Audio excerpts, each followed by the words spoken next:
The city had outlived its own legend. Constantinople, jewel of empires, bride of continents, stood on the edge of two worlds, bathed in the pale gold of a setting sun. The wind carried salt from the Bosphorus, and the faint smell of incense from churches whose hymns no longer rose with conviction.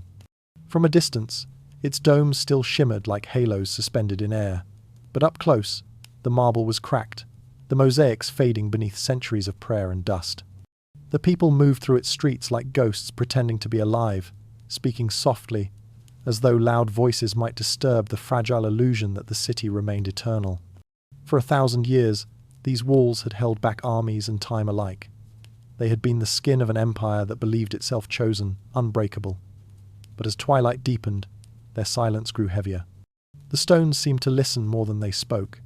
Beneath them ran the tremor of something vast and tired, an ancient heart still beating, but slower now, like the last pulse of a dream reluctant to end. It was a city waiting for its own echo, unsure whether it still belonged to the living or to history. The harbour still glittered with the reflection of empty ships. The markets, once filled with silks and spices from Persia and Egypt, now smelled only of rain and copper. Traders passed through with eyes lowered, their goods lighter, their stories shorter. The empire that once bridged worlds had become an island surrounded by memory. And yet, in its decay, there was beauty, an elegance found only in things that know they are ending. The lanterns along the alleys burned with a quiet dignity, each flame trembling like a thought unwilling to fade. In Hagia Sophia, sunlight fell through high windows as if descending through water. Dust drifted like snow in its golden air. The chants that once made the earth tremble had thinned into whispers, still rising but uncertain where to land. The priests walked with slow reverence, their eyes hollow from years of waiting for salvation that never came. They prayed not for victory, but for remembrance that when the end came, it would be gentle, and the world would not forget their light. Beyond the walls, the horizon shimmered. To the west lay kingdoms that had turned their backs. To the east, a young empire gathering its breath. But within the city, time felt still. The past hung in every corridor, every cracked fresco. The people lived beside ghosts, emperors, scholars, saints whose names had long lost their meaning. Yet the city itself remembered. Beneath the marble floors were tunnels older than Rome, filled with the murmur of unseen water and the sighs of centuries. Every sound was a reminder, nothing lasts forever, not even sanctity. At dusk, when the muezzins across the strait called the faithful to prayer, their voices mingled faintly with the bells of Constantinople. Two worlds singing the same twilight in different tongues. It was a haunting harmony, beautiful, uneasy, inevitable. The sea reflected their songs, carrying them together into the fading sky. In that fragile moment, the city seemed to understand that it no longer belonged to one faith or one age, but to history itself. In the narrow streets, an old woman lit candles along her window, murmuring names of those long gone. A boy chased shadows beneath a crumbling arch where emperors once rode in triumph. Somewhere deep in the palace, a lonely scholar wrote by candlelight, his ink running thin as he tried to capture the city's soul before it vanished. They all felt the same truth but dared not speak it aloud, that they were living inside a memory slowly forgetting itself. When night finally came, it was soft, almost kind. The stars rose above the city like watchful witnesses, reflected in the dark surface of the Golden Horn. The towers stood proud against the sky, their edges glowing faintly as though holding on to the day's last breath. In that stillness, Constantinople was both alive and already gone, a vision suspended between heartbeat and silence. They said these walls would never fall, yet every empire ends long before the final stone does. The cracks begin not in the battlements, but in belief. The city still gleamed, but the faith that built it had begun to dim. What remained was not defeat, but waiting the quiet before the tide. And somewhere beyond the sea, unseen yet certain, that tide was already turning. Soon, the world beyond these walls would stir. Messengers, soldiers, and wanderers would feel the pull of destiny toward this shimmering brink of time. But for now, the city slept beneath the weight of its own history, neither mourning nor hoping, only breathing, softly, as if it knew the dawn would bring something it could not stop. Beyond the walls of Constantinople, the world had already begun to murmur. In smoky taverns along the Adriatic, merchants spoke of a city that once ruled the seas, but now sold its relics to survive. In Venetian ports, sailors traced invisible maps across their tables, whispering of the emperor's desperate letters begging for ships that would never sail. Priests prayed for deliverance between sips of bitter wine, yet their prayers carried no echo. Europe was weary, its kings bled dry from their own rivalries, its people more concerned with harvests than crusades. The sacred city of Christendom was fading, and no one wanted to watch it die. Through candle-lit corridors in Genoa and Florence, envoys carried sealed messages that all said the same thing in different tongues. Constantinople cannot hold. Some blamed sin, others prophecy. But the truth was simpler. It had been forgotten. The West had crowned new saints, built new cathedrals, and turned its gaze inward. The Byzantine emperor was now more ghost than monarch, and his empire little more than the memory of Rome's shadow.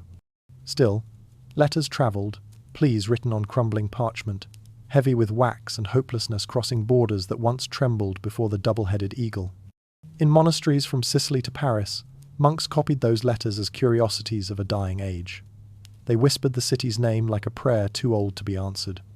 Constantinople, queen of relics, mother of faith, had become a cautionary tale.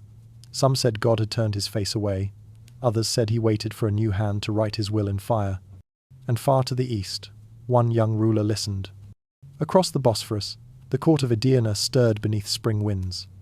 Sultan Mehmed, barely 20, walked its stone gardens at night, tracing constellations with his eyes, as though seeking permission from the heavens.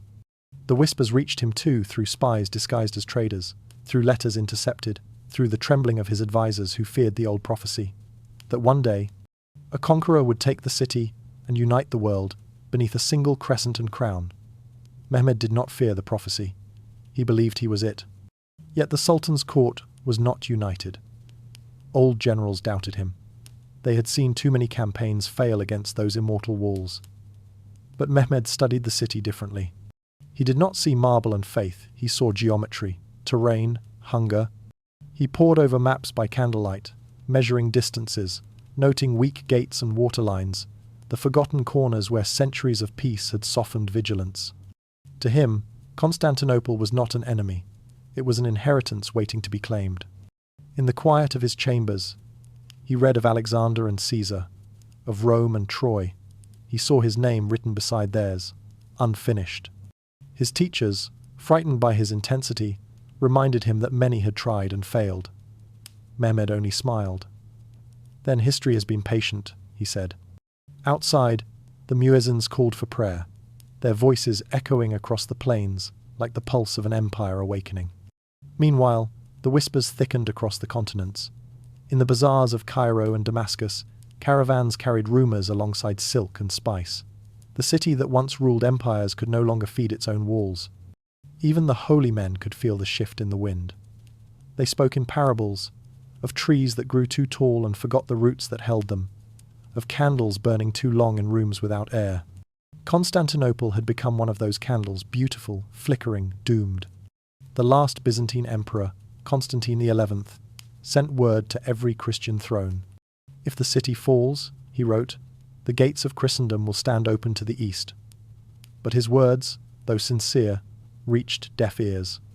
The kings of France and England were weary from their 100 Years' War.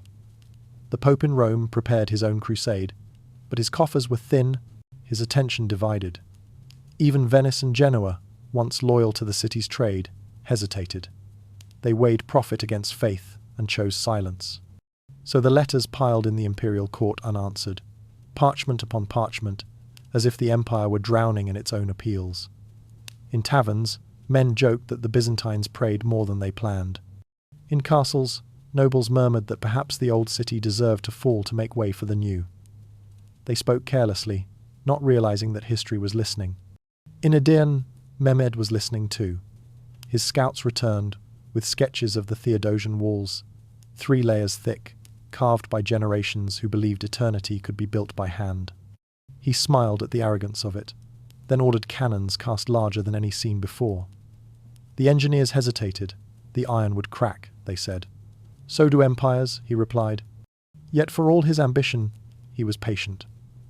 The Sultan watched the weather, the stars, the migration of birds along the Marmara Sea. He moved armies like shadows, quietly closing the circle while still pretending peace. Messengers rode under false banners to foreign courts, spreading confusion, buying silence. No declaration of war was made.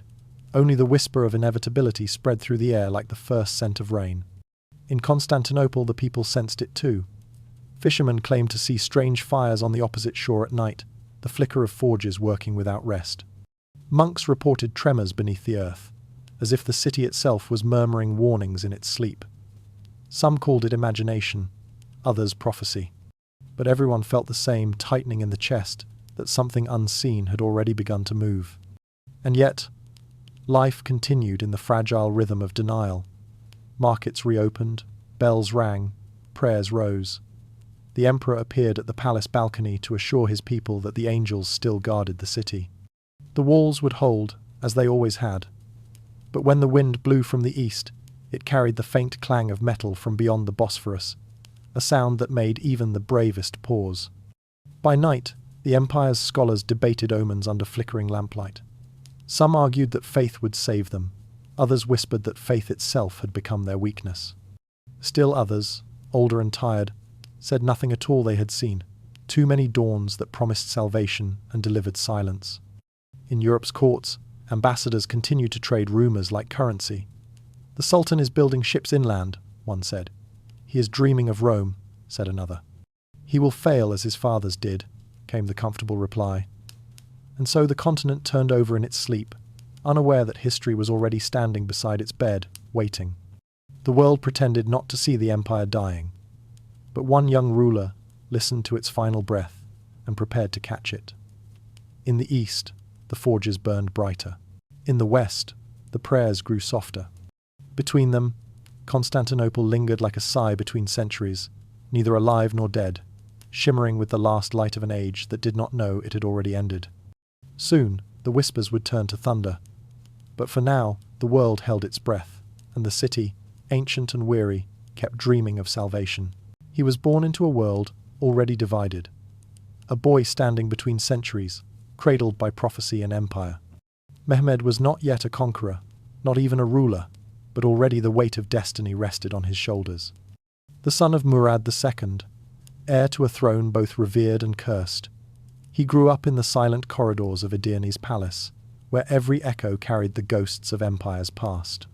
He listened to men speak of glory and ruin in the same breath, and even as a child he seemed to understand that they were inseparable. Before he took a sword, he took a book. The young prince devoured knowledge as if it were a form of power more dangerous than armies. His tutors came from every corner of the known world. Greek philosophers, Persian astronomers, Arab mathematicians, Italian diplomats. They taught him languages like doors to secret rooms, Arabic for faith, Persian for poetry, Latin for empire. He read of Rome, of its gods and its fall, of Alexander who crossed the world only to die dreaming of eternity. He did not merely study them, he absorbed them, as if memory itself could be conquered. While other children played, Mehmed studied the movement of stars. He traced their paths across parchment, believing that within their rhythm lay the secret of kingship. To him, the universe was a great machine of symmetry and meaning. Nothing happened by accident. Everything was a design waiting to be read. Even his own birth, he thought, was part of that design written long before the world knew his name. The whispers in the palace said he would be the one to take Constantinople, the city his forefathers had failed to claim. He listened, but never answered.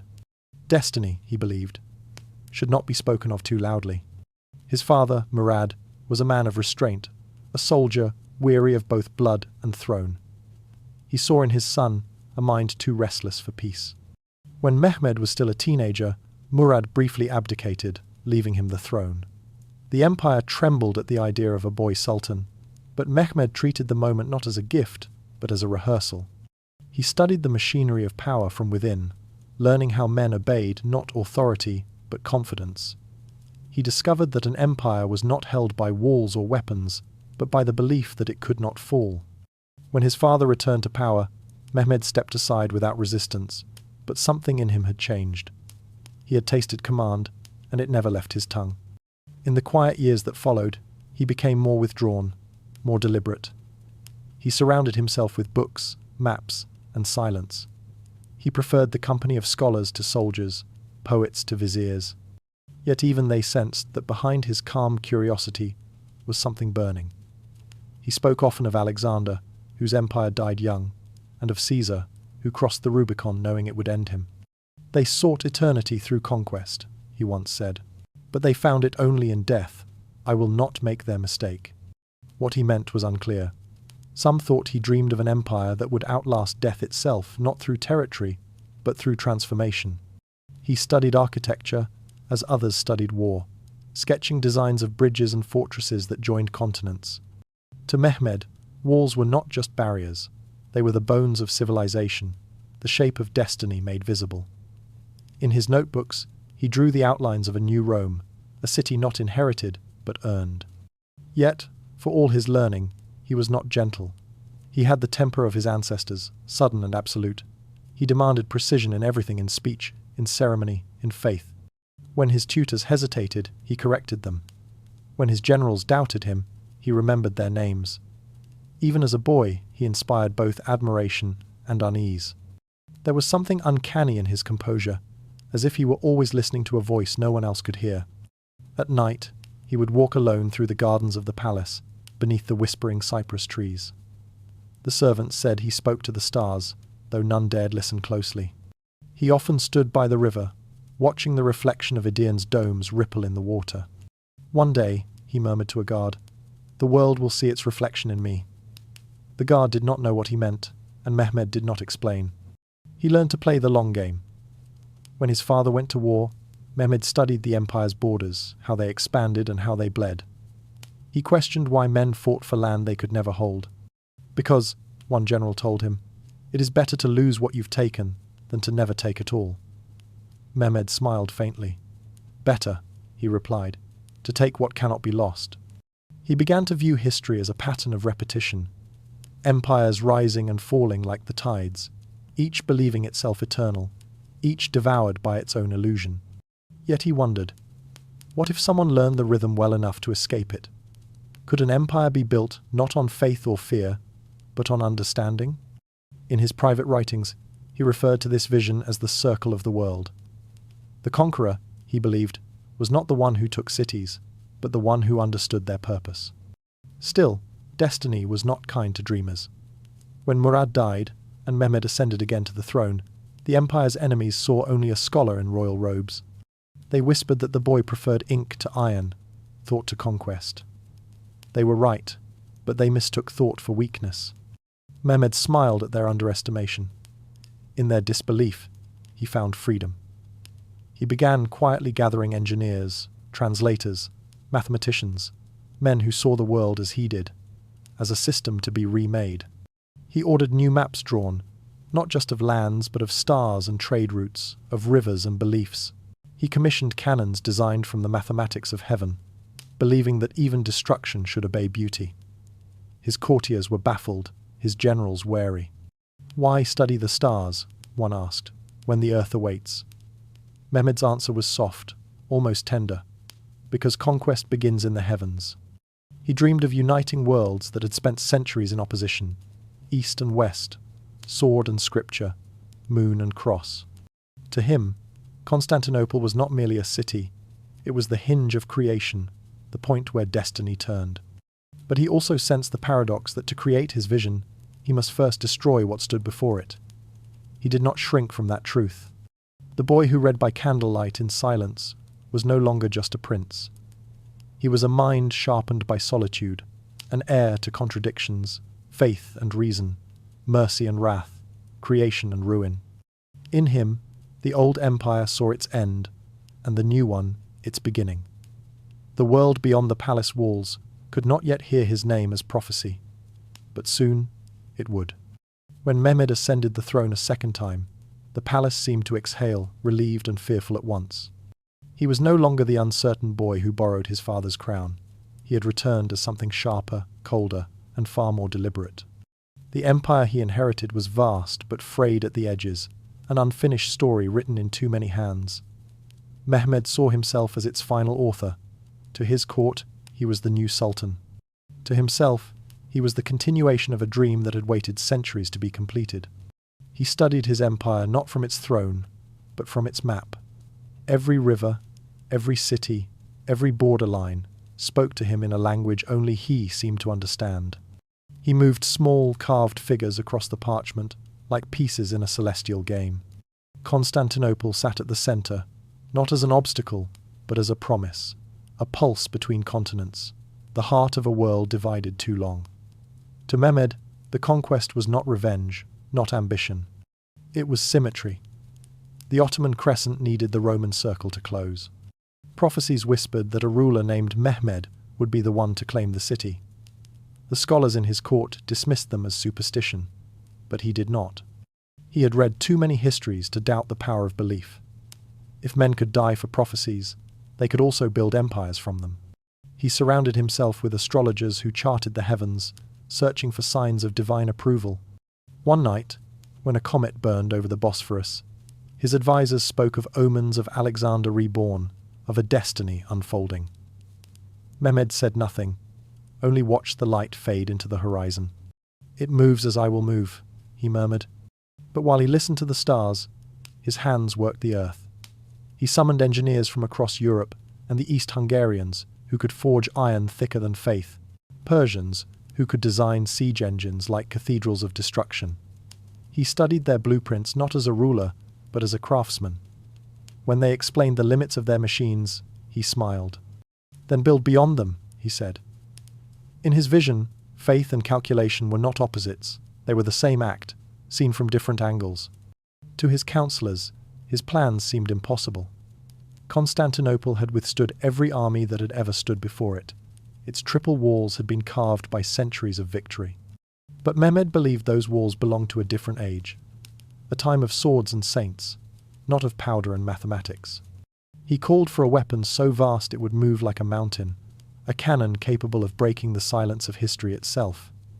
The old generals muttered that it could not be done. He replied, "History has not yet met me." Still, his power was not forged in arrogance, but in focus. He prayed as he studied, fasting between councils, whispering verses between equations. His faith was not soft. It was precise, disciplined, mechanical. To him, God's will was written in geometry, the measured curve of an arch, the trajectory of a cannonball, the perfect circle of the moon above the city he would claim. He believed conquest was not violence, but harmony restored. Each night, he returned to his private chamber, where the walls were lined with books instead of banners. The candlelight pooled over scrolls of Ptolemy and Aristotle, over sketches of bridges and towers. Sometimes he lingered over an old map of the Roman world, tracing the path of empire with his finger until it ended at the Bosphorus. "Here," he whispered, "it begins again." His attendants said he barely slept, as if dreams wasted time that could be spent shaping destiny. Even in solitude, he was never alone. The past stood behind him, the weight of ancestors who had failed where he would not. His father's cautious wars, his grandfather's unfinished sieges, the endless centuries of waiting. Mehmed carried them all like silent witnesses. He often spoke to them when he was alone, not in prayer but in conversation. "You stopped at the walls," he would say quietly, "because you thought God lived behind them. I will show you that he waits beyond." Yet the young sultan was not without doubt. On rare nights, when the wind from the sea carried the faint bells of the Christian churches, something in him softened. He admired their endurance, the same stubbornness that had built his own faith. Sometimes he wondered if conquering Constantinople was not destruction, but completion. Perhaps God had built both worlds, the cross and the crescent, to meet here, to collide and be made whole again. The thought filled him with both peace and fear, as if destiny itself might consume the one who fulfilled it. When morning came, hesitation vanished. He inspected shipyards where galleys were being built inland, far from the eyes of spies. He walked among his soldiers without escort, listening, correcting, testing. Every detail mattered: the grain of wood, the length of chain, the angle of a fortress wall. He moved through the empire like a pulse through a body, awakening it. And yet, in all his precision, there was poetry.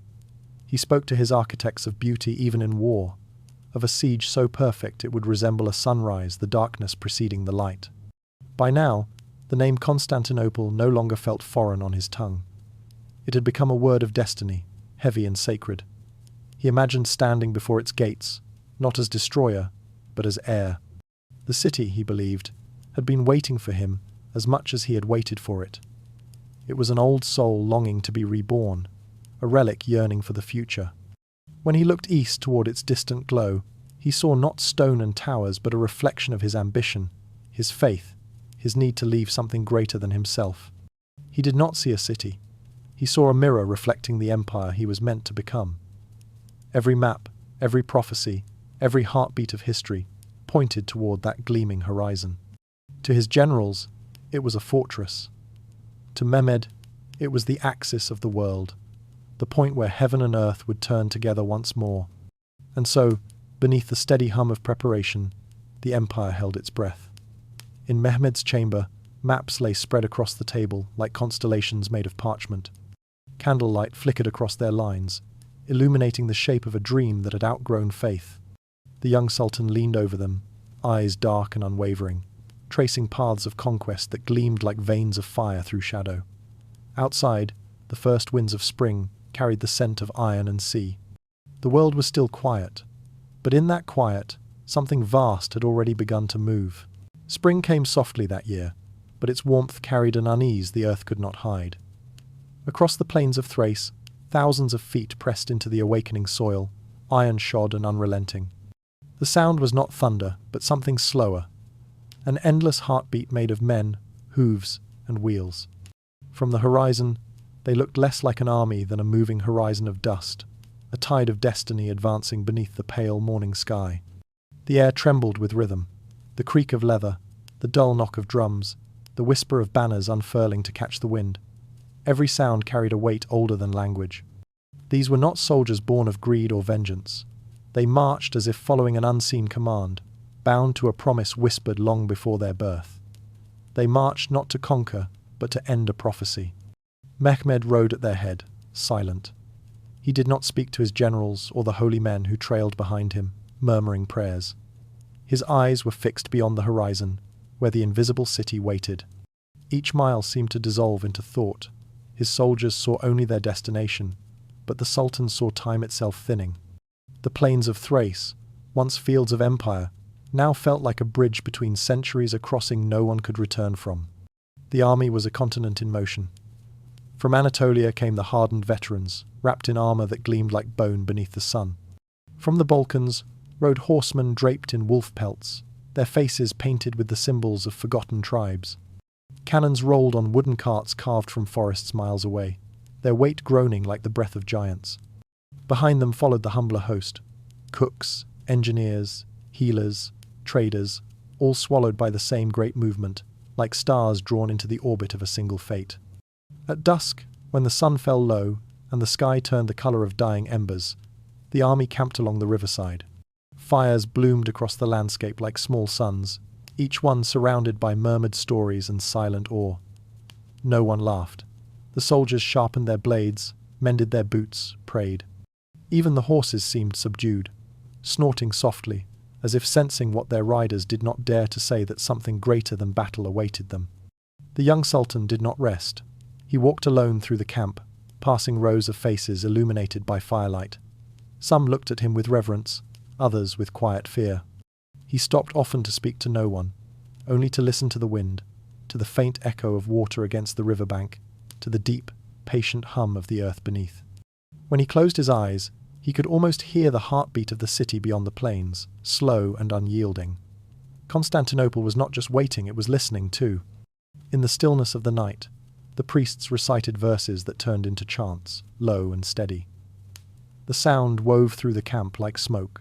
It mingled with the groan of iron, the flutter of banners, and the whisper of prayers in dozens of tongues. 1,000 faiths shared one silence, one certainty. Somewhere, an old soldier murmured that he could feel the ground remembering. Another claimed the stars had shifted slightly west, aligning above the city as if to watch what was coming. By morning, the mist hung low, softening the edges of the world. The army moved again, the dew melting beneath their feet. Villages emptied before them, their people fleeing into the forests, leaving behind bread half-baked and doors unlatched. Birds rose in great circles over the fields, startled by the passing of so many. But the army did not break rhythm. To march under Mehmed's gaze was to move within a spell one built of silence, precision, and belief. As the days passed, the land itself seemed to change.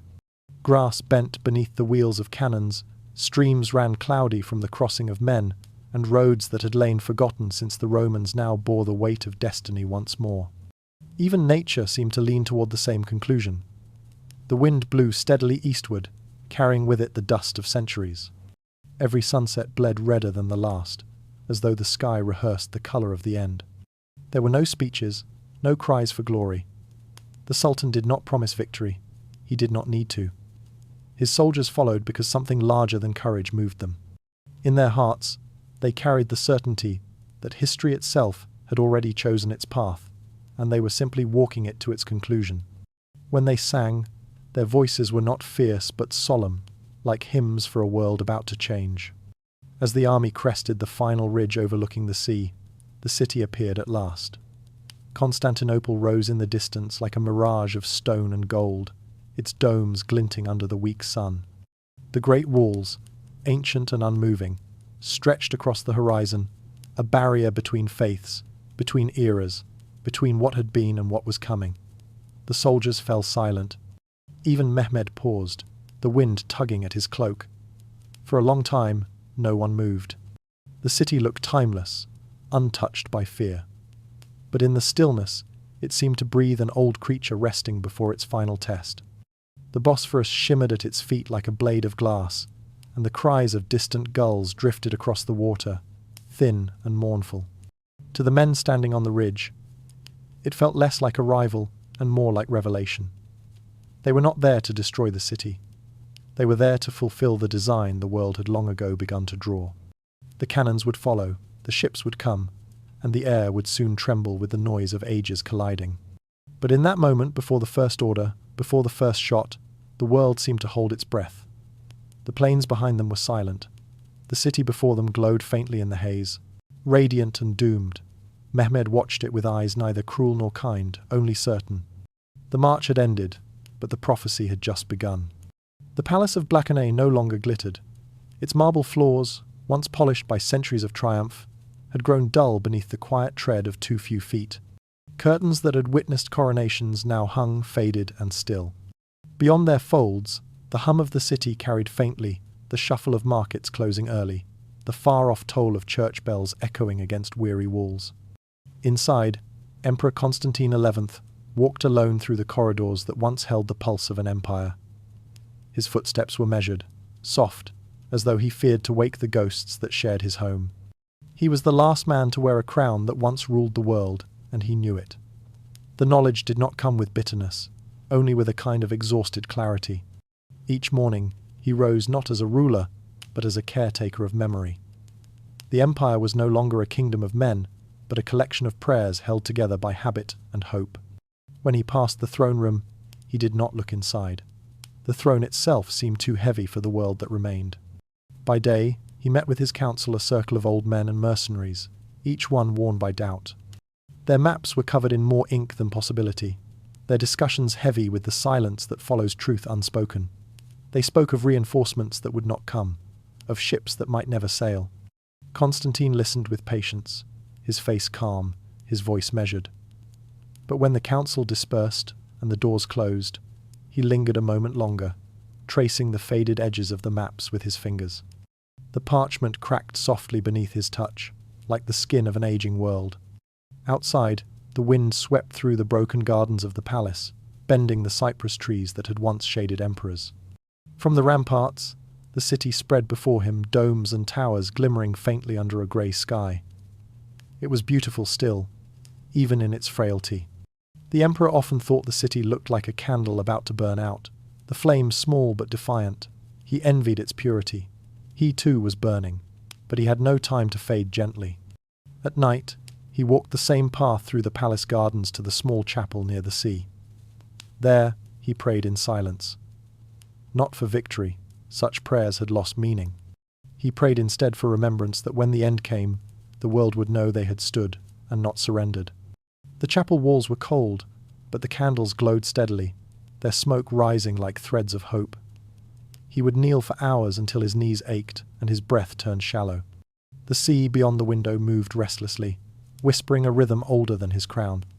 Sometimes he imagined he could hear the city breathing with him, the soft murmur of its people, the quiet endurance of those who refused to flee. They were all that remained of Byzantium now. Fishermen, priests, craftsmen, mothers who refused to abandon their dead. He loved them more fiercely than he loved his own life. He knew their faith was not in him but in the idea of what the empire had once been. That was enough. He would not let that idea die easily. The emperor's chambers were simple compared to the gilded rooms of his ancestors. The tapestries had been sold to pay the soldiers, the silver melted for coin. Only a single relic remained on his desk, a cross said to have belonged to Constantine the Great. Sometimes he held it, and wondered what his namesake had seen when he dreamt of the empire's founding. Perhaps he too had felt that strange mix of glory and sorrow, the sense that greatness was both gift and curse. In the long hours before dawn, Constantine wrote letters to allies who would not answer, to friends long dead, and sometimes to no one at all. He wrote to fill the silence, to remind himself that words still mattered. His handwriting trembled slightly, not from fear but from the weight of too much restraint. One letter ended simply, "If I must fall, let it be in sight of the walls." The next morning, he rode through the city. The people bowed as he passed, though few cheered. Their faces were thin, their eyes tired. He greeted them, one by one, not as a sovereign, but as a neighbour. He helped a woman lift a barrel of water, blessed a child, stopped to pray beside a dying man. When he reached the Hagia Sophia, he dismounted and entered alone. The vast church was nearly empty. Dust hung in the air, illuminated by thin shafts of light filtering through the dome. The mosaics of saints and emperors shimmered faintly, their colours fading like memory itself. He stood beneath the great dome for a long while, gazing upward. The gold tiles caught the sunlight and scattered it across the marble floor like fragments of lost divinity. "We have been left alone," he whispered, "but not forgotten." The words carried softly through the silence, echoing against the ancient walls before dissolving into stillness. It was not a plea, but a vow. When night fell again, word came from the scouts. The Ottoman army had reached the plain. Fires burned on the horizon, faint and steady. The city stirred uneasily, but the emperor did not call for alarm. Instead, he stood upon the western rampart, watching the flicker of distant lights. The sound of the sea was louder now, pressing against the shore as if urging him to listen. Behind him, a few soldiers gathered, their armour dented, their hands raw from rebuilding the walls. One of them, barely 20, looked at the emperor and asked quietly, "Will they come tonight?" Constantine smiled a small, tired gesture that seemed to calm the air itself. "No," he said, "not tonight. The world waits for dawn." He turned back to the horizon, his cloak moving gently in the wind. In the distance, the campfires shimmered like stars fallen to earth, each one marking a life that would soon test his own. The emperor's eyes did not waver. He had known this night would come since the day he took the crown. All emperors rule over something: land, faith, armies. He ruled now, over a moment, and he meant to make it worthy of remembrance. Below, the city settled into uneasy sleep. Bells tolled softly in the distance, blending with the faint chant of midnight prayers. The emperor remained on the wall long after the others left. His hands rested on the cold stone, his gaze fixed on the darkness beyond. Somewhere in that darkness, he imagined he could see the face of history itself, patient, waiting, ready. In that stillness, Constantine felt no fear, only a strange peace. He had become what all rulers eventually become, a witness to their own ending. Yet he carried it, not as tragedy, but as duty fulfilled. If the city was to fall, it would fall with dignity. The empire might end, but its silence would not be empty, it would be sacred. And so he stood beneath the stars, the last emperor of Byzantium, keeping vigil over a city that had outlasted time. When the wind shifted, carrying the faint scent of campfire smoke, he closed his eyes briefly and whispered to the night, "We have been left alone, but not forgotten." The morning broke with an unfamiliar sound. Not the call of bells, nor the murmur of prayer, but a low, gathering thunder rolling from the hills. It was the first breath of a new age, though none could yet name it. Across the plains beyond Constantinople's walls, the Ottoman cannons stood like sleeping beasts, their bronze throats gleaming in the cold light of dawn. Men moved about them in silence, hands blackened by soot and oil, waiting for the Sultan's signal. The air hung thick with the scent of iron and anticipation. From the ramparts, the defenders watched. They had heard rumours of these monstrous weapons machines so vast that they could break mountains. Now they saw them, lined in grim procession, their muzzles aimed toward the ancient stones that had defied centuries. To the priests within the city, it was unthinkable that mere metal could challenge walls blessed by saints. They crossed themselves and prayed louder, their voices trembling with both faith and fear. The first shot came just after sunrise. A sound unlike any the earth had known tore through the morning. Birds scattered from the rooftops. The ground shuddered beneath every foot. The air itself seemed to split open as a boulder of molten iron roared across the field and struck the Theodosian wall. The impact was not just heard, it was felt, like a heartbeat that did not belong to any living thing. The defenders staggered. Dust rose in clouds. Sunlight refracted through it like the breath of a dying god. For the first time, faith met fire, and fire won. The men who stood beside those cannons crossed themselves as they might at an altar. They were not warriors but engineers, Hungarians brought by promise of gold and immortality. Their creation, the Great Bombard, was a fusion of miracle and mathematics. It took days to load, hours to aim, and yet when it spoke, even heaven seemed to listen.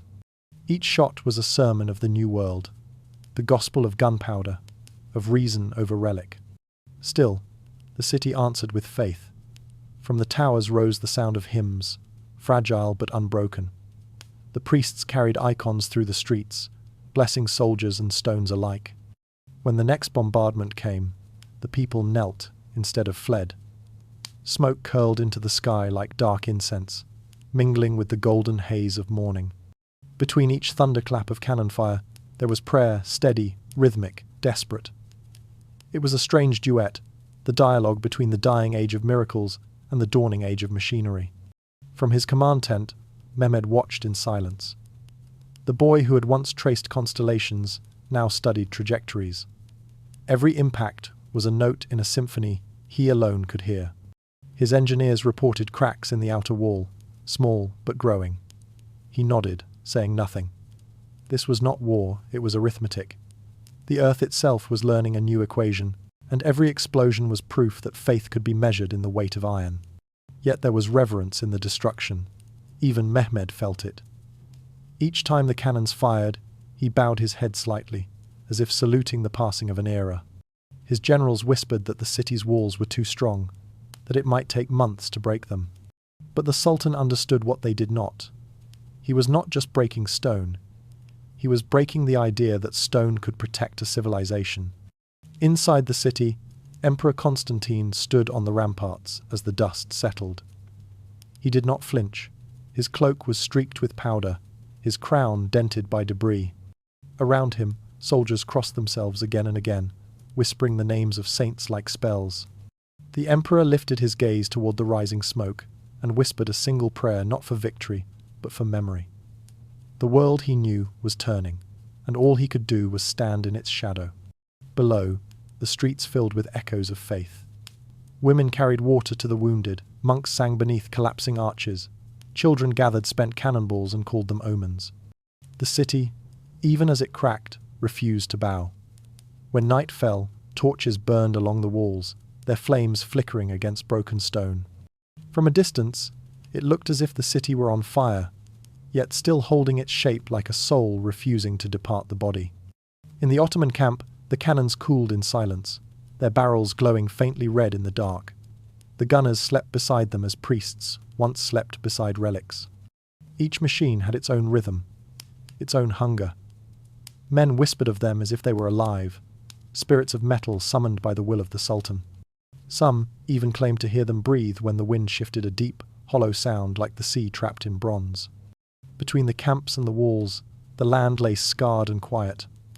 Craters smoked in the moonlight, filled with rainwater and ash. Horses drank from them without fear.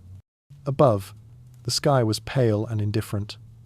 No angels descended, no miracles came. Only the stars watched, ancient and patient, as they always had. The next morning, the bombard spoke again.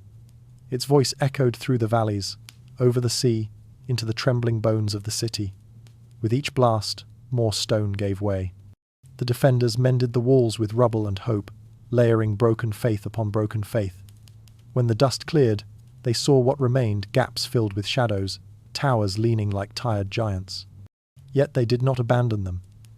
Every man on the wall felt the same defiance. If this was the end, it would not come quietly. As the day faded, Mehmed rode to the front line. He dismounted before the cannon, his hand resting upon its flank. The metal was warm beneath his palm, pulsing faintly with residual heat. He looked toward the city and spoke softly, almost to himself. "There is no wall that does not listen," he said. "We will teach it the sound of surrender." The engineers began to reload, their movements careful, reverent. Sparks flared, ropes strained, powder hissed. The Sultan turned away before the shot was fired. Behind him, the roar came like the voice of creation itself, a sound that belonged not to men but to time. And then came the silence. The echo faded into the hills, leaving only the low hum of smoke drifting over the plain. In that silence, the world seemed to pause. The men on both sides stood still, uncertain whether they had witnessed birth or burial. The city's bells rang once, defiant and clear, before falling quiet again. The age of stone had spoken its last words. The age of iron had begun to whisper. Night settled over Constantinople like an old prayer, soft, trembling, and unanswered. The fires from the day's bombardment still glowed on the horizon, faint and uncertain, their smoke mingling with the mist that rose from the sea. The city no longer slept as it once did. It merely rested between breaths, between impacts, between prayers. Every sound had become sacred. Every silence felt borrowed. In the great church of Hagia Sophia, the air was thick with wax and incense. Hundreds knelt on cold marble floors, their shadows swaying beneath the light of candles. Mothers held their children close, whispering hymns that had outlasted generations. The priests moved among them like slow-moving constellations, their golden vestments flickering in the half-dark. Above them, the vast dome shimmered faintly, cracked but still whole, like the faith it sheltered. Some said they could hear the angels moving in the rafters. Others said it was only the wind. An old woman prayed by the great bronze doors, her hands shaking as she counted each word like beads on a rosary. Near her, a boy clutched a wooden toy soldier, its paint worn away, its arm missing. His father was on the walls. His mother did not speak. The boy whispered to the toy as though it could listen, promising that the city would not fall. Around them, the murmurs of prayer rose and fell like the sea against the shore. Outside, the streets were empty, but for the echoes of distant steps. Soldiers moved through them quietly, carrying water, bandages, and silence. Some paused to look up at the moon, pale and thin behind drifting clouds. They wrote letters when the night grew, still letters that would never be sent. They spoke not of fear, but of ordinary things. Of vineyards left untended, of sisters soon to marry, of fields that would be green again come spring. They folded the words carefully, as if paper could preserve what walls could not. In the upper rooms of the Blackenay Palace, Emperor Constantine walked among his sleeping guards. The candlelight followed him like a slow tide. He paused at each window, looking toward the dark plain beyond, where enemy fires flickered in the distance like stars fallen to earth. His hands rested on the cold stone of the sill. He thought of his brothers who had ruled before him, of his ancestors who had believed the city eternal. For a moment, he envied their ignorance. Then he whispered a prayer, not for victory, but for endurance. On the rooftops, lookouts watched the Ottoman camp.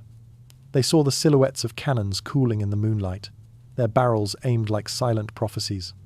They saw men moving among them, tiny, tireless shapes feeding the furnaces that would roar again come dawn.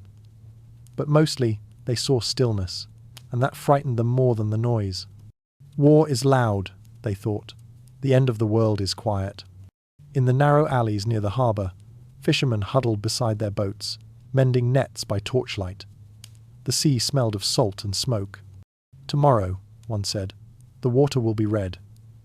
No one answered. They worked until their fingers cramped, because work was easier than waiting. Above them, the city's walls rose dark and massive against the stars. From a distance, they still looked invincible. Up close, the cracks were beginning to show. A priest passed through the quarter, his robe dragging through the dust. He carried no book, only a small wooden cross. The people followed him without words, as if his shadow were enough. They gathered at the docks where the wind came cold off the water, and together they sang quietly, unsteadily. Their song was not one of triumph, but of memory, the kind sung when there is nothing left to save but dignity. The sound drifted over the waves, reaching even the enemy shore. Some of Mehmed's men heard it in their tents and fell silent, listening. They did not understand the words, but they understood the sorrow. Inside Hagia Sophia, the candles burned lower. The priests had stopped preaching. They simply stood among the people, their hands lifted in the half-dark, whispering fragments of psalms. One young monk, too tired to speak, leaned against a pillar and watched the flame of a single candle tremble. He wondered if God could still hear them, or if heaven too had grown weary of the noise of men. Near the city gate, a small group of soldiers shared bread and water. One of them, a foreign mercenary, traced a symbol into the dirt with his knife, a circle crossed by a line. "For luck," he said, though none believed in luck anymore. Another soldier laughed softly. "For memory," he corrected. The group fell silent, watching the moon reflect on the blade. They all knew what it meant to stand behind a wall that could not be saved. At the monastery overlooking the Golden Horn, bells rang once, not for prayer but for time, midnight. The sound was clear and hollow, drifting through the sleeping city. People paused to listen. Some crossed themselves, others closed their eyes. The chime echoed from dome to dome, tower to tower, until it faded into the whisper of the wind. It sounded, for a moment, like the heartbeat of the city itself, slow, steady, fragile. In a quiet home near the Forum, a mother sang to her child. Her voice was soft, almost a hum. The lullaby was older than memory, a song about a shepherd watching stars. The child had already fallen asleep, one hand curled around the mother's hair. The woman watched the candle beside the bed burn low, its wax running like tears. She did not cry. There was nothing left to cry for that hadn't already been lost. Toward dawn, the city grew still. Even the sea seemed to pause. The first birds had not yet begun to sing. Smoke from the fires hung motionless in the air, veiling the sky in a dim grey hush. Somewhere in the distance, a single cannon boomed a warning, not an attack. Its echo rolled through the city like a reminder that silence itself was temporary. History remembers the walls. It forgets the people who whispered beneath them. Yet it was those whispers that carried the city through that long night. The prayers of the faithful, the laughter of children half asleep, the trembling songs of soldiers who knew they would not see another dawn. The empire might crumble, but humanity, in its quiet persistence, refused to yield. As the first light crept across the horizon, the emperor stood once more upon the ramparts. His cloak fluttered in the wind, torn and stained, but his posture was unbroken. Behind him, bells began to ring again, soft, solemn, steady. The sun rose red through the haze, touching the domes and crosses with fire. Below, the city stirred awake, weary but waiting. The long night had ended, but the silence it left behind felt heavier than sound. The walls still stood, scarred and trembling, and for a brief moment it seemed they might endure forever. But deep within their ancient stones, something had begun to give. Morning came red and trembling. The air was thick before the first cannon spoke, heavy with the scent of iron and dust. The walls of Constantinople, the great Theodosian walls that had stood against 1,000 years of storms and sieges, waited like a sleeping god about to be struck. Beneath them, the city held its breath. Priests walked the ramparts, whispering blessings. Soldiers touched the stone as if it were flesh. And somewhere, beneath the hum of fear, the faint echo of prayer threaded through the wind. Then the world broke. The first cannonball tore the air apart. It struck the outer wall with a sound so vast it seemed to shake the sky. Stone exploded outward in clouds of white and gold dust, the morning light catching every fragment as it fell. The sound did not end, it lingered, rolling through the city like thunder that had forgotten how to stop. Men fell to their knees, some praying, some covering their ears as if to block the future from entering. Every empire has two deaths, the one history writes, and the one no one sees. This was the second. The visible ruin was only the echo of the invisible one, the crumbling of certainty, the surrender of 1,000 unspoken hopes. For centuries, the people of Constantinople had believed their city was eternal, protected by God's own hand. But now, as the walls shuddered under fire, that faith trembled too. The cannons roared again. Smoke poured into the morning sky, thick as storm clouds, veiling the sun. Through it, the cross on Hagia Sophia glowed faintly, half hidden, half burning. Every impact was a pulse, a heartbeat of something immense, dying slowly. From the sea walls came the crash of stone meeting water. From the land walls, the groan of earth shifting beneath the assault. The defenders worked like men possessed, hauling stones, repairing breaches, shouting to one another over the endless thunder. Dust clung to their skin like ash. Some wept openly as they worked. Others sang hymns to steady their shaking hands. Inside the city, the bells rang not for victory but for warning. Their voices overlapped with the low chant of priests in the streets, their words rising and falling with the rhythm of destruction. "Kyrie eleison," they murmured, "Lord, have mercy." The cry wound through the chaos like a thread of gold through torn cloth. Even as the walls cracked and split, the sound of faith persisted, fragile yet unbroken. On the plain beyond, Mehmed's army moved with mechanical rhythm. The gunners wiped sweat and soot from their faces, shouting over the roar of their creations. The Sultan himself watched from his command post, still and silent, his gaze fixed on the walls through the haze. He saw the cracks widening, the stones trembling under the weight of their own legend. In that moment, he felt no triumph, only inevitability. What he had set in motion could not be stopped.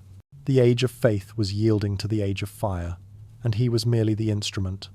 The walls that had defied empires began to bleed dust. Stones the size of tombs tumbled into the moat, followed by clouds of mortar and fragments of centuries. Statues shattered, towers leaned. In the chaos, time seemed to slow. Each collapse felt deliberate, ceremonial, as if the city itself were performing its own requiem. The soldiers below, both Christian and Muslim, watched in awe. Even amid the noise, something sacred lingered, the reverence of witnessing the end of an age. From atop the ramparts, Emperor Constantine saw the breach forming. He stood with his sword drawn, though he had not yet raised it. His face was streaked with ash, his eyes red from smoke. He could not hear the voices of his men over the thunder, but he could see their resolve, the way they clung to the walls, as if holding back the sea itself. Behind him, the wind carried the distant sound of singing. Hagia Sophia's choir had not stopped. He looked once toward the golden dome, barely visible through the smoke, and whispered, "So be it." As the day wore on, the light turned copper. The sky above the city burned with reflection, the smoke swallowing its edges. The walls, fractured and scorched, looked almost alive ribs of stone breathing through the fire. Every new strike scattered a rain of fragments that glittered briefly before vanishing into shadow. And beneath that ruin, the people moved like blood through veins, carrying water, carrying hope, carrying the rhythm of survival. Somewhere near the gate, a young soldier dropped to his knees, his spear splintered. Around him, his comrades shouted for him to rise, but he only stared at the wall before him, his lips moving silently.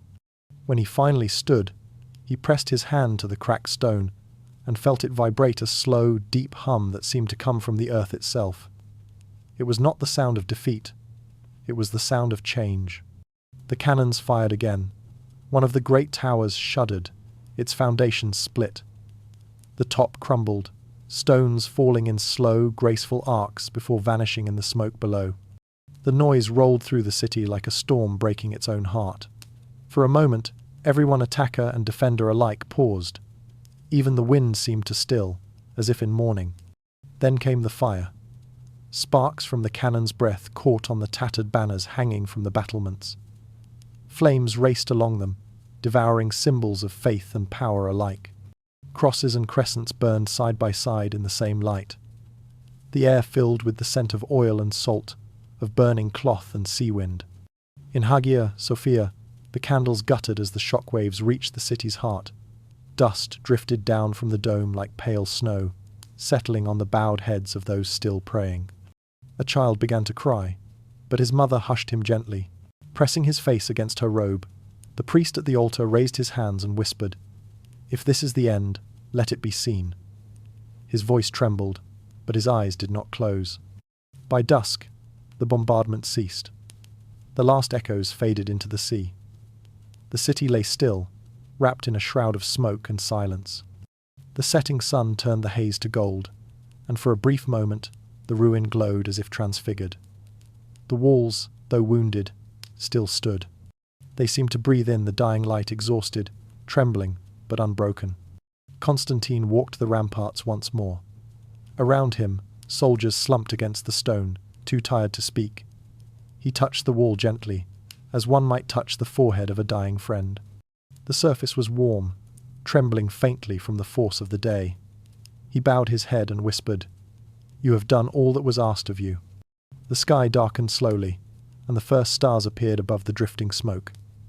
In the distance, Mehmed's camp glowed with hundreds of small fires, each one a waiting heartbeat. Between them and the city stretched a silence that no cannon could fill. The walls had met fire. Stone had learned to burn. And though the city still stood, something in it had already fallen, not the towers, not the gates, but the invisible architecture of belief. The empire had begun its second death, the one no historian could record, the quiet surrender of certainty to time. Dawn broke pale and trembling, the light thin as parchment. Over the city hung a silence so deep it seemed to listen. The bombardment had ceased in the night, and for the first time in weeks the air was still. But in that stillness lay something heavier than fear. It was the breath before the end, the brief calm that comes when history draws back its hand to strike. In the courtyard of Blacanay, Emperor Constantine XI donned his armour. The pieces were worn and mismatched relics gathered from centuries past. A breastplate engraved with crosses, a sword once wielded by his father, a crimson cloak faded to rust. His attendants moved quietly, fastening each clasp as though dressing a saint for burial. When they finished, he stood motionless for a moment, his hands resting on the hilt of his sword. The light caught on the steel, flickering across his face like fire seen through glass. He rode out into the streets. The people, already gathered, fell to their knees as he passed. Mothers raised their children to see him. Old men wept openly. No one spoke. The emperor's horse moved slowly through the narrow lanes, hooves echoing on the stones. The sound was not that of command, but of farewell. When he reached the square, he dismounted and blessed the crowd. His words were simple: gratitude, apology, faith. He asked no one to die for him, only to stand with him. "The city is not mine," he said, his voice steady. "It is ours, and whatever is taken from us will not be lost, only remembered." From there, he went to the Hagia Sophia. The great doors opened before him, revealing the vast sea of faces waiting inside. The candles burned low, their light soft and uncertain. Priests stood at the altar, their vestments stained with dust and smoke. As the emperor entered, the crowd parted in silence. He knelt before the icon of Christ Pantocrator, pressing his forehead to the cool marble. Those who saw him there never forgot it, the emperor of Byzantium, crowned yet kneeling, alone before the God he believed had already turned away. When he rose, his eyes were calm. He took communion with the priests and then turned to the people. "Pray not for victory," he said, "but for peace." His voice, though quiet, carried through the great dome like a bell struck underwater, slow, deep, resonant. Then he left the church and mounted his horse once more. By midday, the enemy banners had appeared along the ridges beyond the walls. Trumpets sounded from the Ottoman lines, long and mournful. The earth shook beneath the advancing ranks, endless lines of men, shields glinting like scales under the grey sky. The cannons roared again, the ground answering in thunder. The last walls groaned and cracked. The city trembled. On the battlements, the defenders took their places. Monks stood beside mercenaries, fishermen beside nobles. Some carried swords, others tools, others nothing but faith. They looked at one another and smiled without speaking. In those final hours, there were no foreigners, no heretics, no slaves, only men and women bound by the knowledge that this was the last day of their world. Constantine rode along the ramparts, greeting them one by one. His voice was soft, almost tender. "You have done more than any empire could ask," he told them. "Whatever comes now, let it find us standing." When he reached the breach near the gate of St. Romanus, he dismounted and removed the imperial mantle from his shoulders. "God will not see a king among his dead," he said, and handed it to his squire. Then, drawing his sword, he joined the line. The attack began like a storm. Arrows fell in waves, blackening the sky. Ladders crashed against the walls. Men swarmed up like shadows climbing into flame. The defenders fought in silence, the air filled only with the rhythm of steel and breath. Dust rose, turning the sunlight to smoke. Somewhere amid the chaos, a bell began to ring, not for warning, but as if in lament. Its sound mingled with the roar of fire and the cries of men, rising into something almost holy. The emperor fought among his soldiers, unmarked, except for the gleam of his sword. Witnesses would later say he moved like someone already beyond fear. Calm, fluid, tireless. A wound opened across his brow, blood mingling with dust. Yet he did not falter. "The city is fallen," someone shouted, but he did not answer. He struck again and again, until the tide closed over him. He vanished in the smoke, and became the silence that still haunts the city. When the gates finally gave way, the sun had already begun to sink. The walls that once gleamed like marble cliffs were now shadows, their stones bleeding fire. The streets filled with confusion, the clash of weapons, the rush of feet, the wail of bells echoing from every tower. Yet even in defeat, there was order in the collapse. The people fled not in chaos, but in reverent despair. It was as if the entire city had agreed to die beautifully. In Hagia Sophia, the candles still burned. The priests continued their prayers until the doors burst open and the light of fire entered with the conquerors. Some said the dome itself glowed brighter in that moment, as if unwilling to yield. Others said it dimmed, folding its radiance inward, keeping its sanctity hidden. Outside, the last echoes of battle faded into wind. The sea murmured against the broken harbour walls, carrying away the ashes of banners and dreams. The empire was gone, but its silence endured vast, watchful, almost alive. No one saw the emperor's body again. Some said he fell at the gate, others claimed angels carried him beneath the earth to sleep beside the city's founders. Perhaps it does not matter. His death was not an ending but a transformation, the final breath of a world surrendering to time. The city would live on, not as Byzantium, not as Rome, but as memory. And in that memory he would always remain, a man alone upon the wall, his sword lifted not in rage but in reverence, guarding a light that refused to die, even as the sky itself turned to ash. Dawn came slow and colourless. The sky, still thick with smoke, looked like bruised silk stretched above the sea. The cannons were silent now. The air no longer shook with the pulse of war, only with the faint hiss of ash falling into the water. Constantinople, once a city of gold and music, lay quiet beneath the pale light, its streets veiled in dust. The fires that had burned through the night smouldered still, curling into the morning like ghosts reluctant to leave. From the hills above the city, the victors watched the sun rise over what they had taken. For a long time, no one moved. The sight before them was not triumph, but revelation. A civilization undone, its beauty dimmed but not erased. Even the wind seemed to hesitate as it passed through the broken gates, carrying the scent of incense, smoke, and salt. Mehmed rode forward alone. The armour that had gleamed like dawn now looked grey beneath the ash. He dismounted at the shattered entrance of the city and removed his boots, placing them gently upon the ground. His advisers stared in silence, uncertain whether to follow. Barefoot, he stepped over the threshold, his feet touching the same stone that emperors before him had walked. The boy who dreamed of an empire found himself standing in a graveyard of angels. The streets were a labyrinth of ruin and stillness. Columns lay broken like bones. The mosaics that once shimmered with saints and emperors were now veiled in soot. Horses picked their way through fallen gates and overturned carts.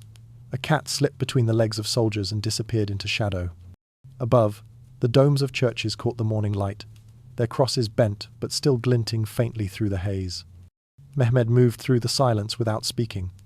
The The soldiers who followed him did so quietly, their earlier fervour replaced by a strange, solemn awe. There was no cheering, no parade of conquest. Even victory felt like a wound.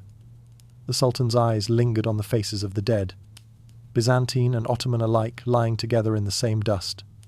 Their blood had mixed upon the stones, indistinguishable now. History, he thought, never chose sides, it merely remembered. When he reached the forum, he paused.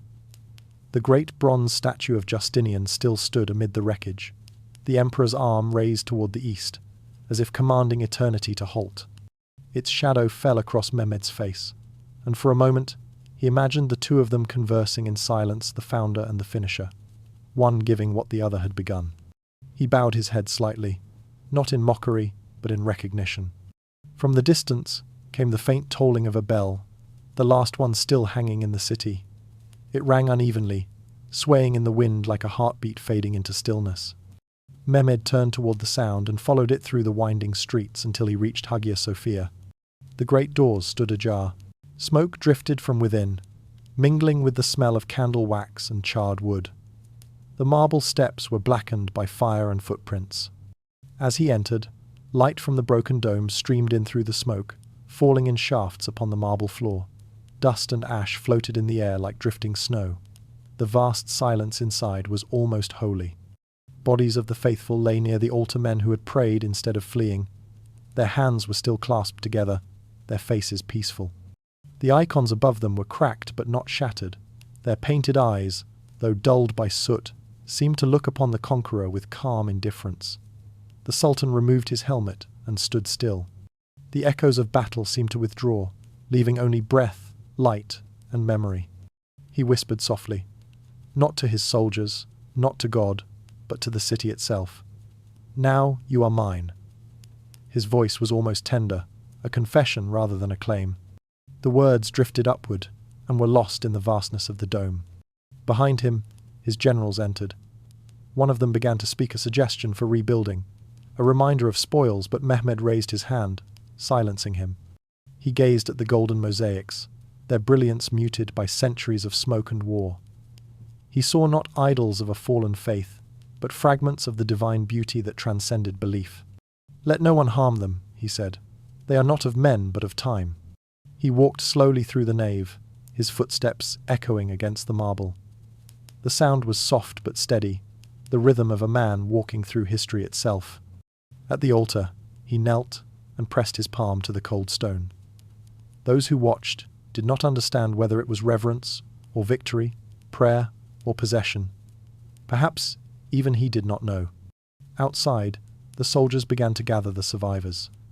Women emerged from doorways clutching their children, their eyes wide but unresisting. Some knelt before the conquerors, others simply stared past them, as if seeing something beyond the moment. The streets filled again, not with shouts or cries, but with the low murmur of life continuing. The city, wounded and weary, began to breathe. As the sun climbed higher, light spilled across the harbour, illuminating the shattered masts of ships and the gleam of abandoned armour beneath the waves. Seagulls circled above the ruins, their cries sharp against the stillness. From the sea came the slow rhythm of waves touching the walls, a gesture both mournful and eternal. Mehmed stood at the highest point of the city, looking out toward the horizon. The Bosphorus stretched before him like a mirror, calm and silver beneath the dawn. He thought of all the empires that had crossed its waters, Roman, Persian, Arab, and realized he had joined their company, but not surpassed them. The victory felt vast yet fragile, like light on water, beautiful, fleeting, impossible to hold. For a long time, he said nothing. Then he turned to his vizier and spoke quietly. "The city is ours," he said, "but let it be more than ours. Let it live." His tone carried neither pride nor mercy, only resolve. The vizier bowed, understanding that the conquest was already shifting into something larger than war. The boy who dreamed of an empire had found himself in the ruins of one, and in that ruin he saw his reflection. His power no longer felt infinite, it felt human, and therefore sacred. Around him the smoke lifted slowly, revealing the domes, the towers, the broken but breathing heart of the city. As the morning brightened, the Conqueror stood barefoot on the ancient stones, the weight of history pressing gently upon his shoulders. The wind carried through the streets the faint echo of prayers, Greek and Arabic, Latin and Turkish, mingling in a single, wordless song. It was the sound of endings and beginnings, of grief becoming memory, and memory becoming peace. The smoke had not yet cleared when Mehmed gave his command. Standing at the heart of the ruined city, he looked toward the rising sun and spoke the words that would seal an age. "From this day," he said, "this shall be the capital of the world." His voice carried softly through the still air, a whisper that would echo through centuries. Around him, soldiers, engineers, and scholars bowed their heads not in triumph, but in understanding. Something immense had shifted. The center of the earth had turned, and its axis now passed through this wounded city by the sea. Work began before the ashes cooled. Messengers rode in every direction, carrying orders to rebuild, to rename, to remember. The city that had died as Constantinople would be reborn as Istanbul, a name that began as a whisper among tongues and became the breath of an empire. The Conqueror's vision was not merely of conquest, but of continuity. He did not wish to erase the past. He wished to absorb it, to write his name not over history, but through it. In the great church of Hagia Sophia, the silence of centuries broke. Craftsmen climbed scaffolds that reached the cracked dome, their hammers ringing like faint bells. Mosaic by mosaic, image by image, they covered the faces of angels in plaster and gold. It was not destruction but transformation, the shifting of light from one language of divinity to another. Beneath the same dome where emperors had been crowned, Mehmed ordered the first call to prayer. The voice of the muezzin rose through the smoky air, deep and haunting, its echo curling through the city's broken streets. For the first time, words of a new faith filled the chamber that had once trembled with hymns. And yet, the sound did not erase what had come before. It wove through it, as though the city itself spoke both tongues at once. Outside, the people listened. Survivors of the siege, both Christian and Muslim, stood side by side in the streets, their faces turned upward. Some wept, some crossed themselves. Some fell to their knees and whispered the same thought, that something had ended and begun in the same breath. The air smelled of dust and rain, and in it there was the unmistakable scent of rebirth. Mehmed moved through the city like a surgeon through a body studying, restoring, reshaping. He ordered aqueducts repaired, markets reopened, gardens replanted.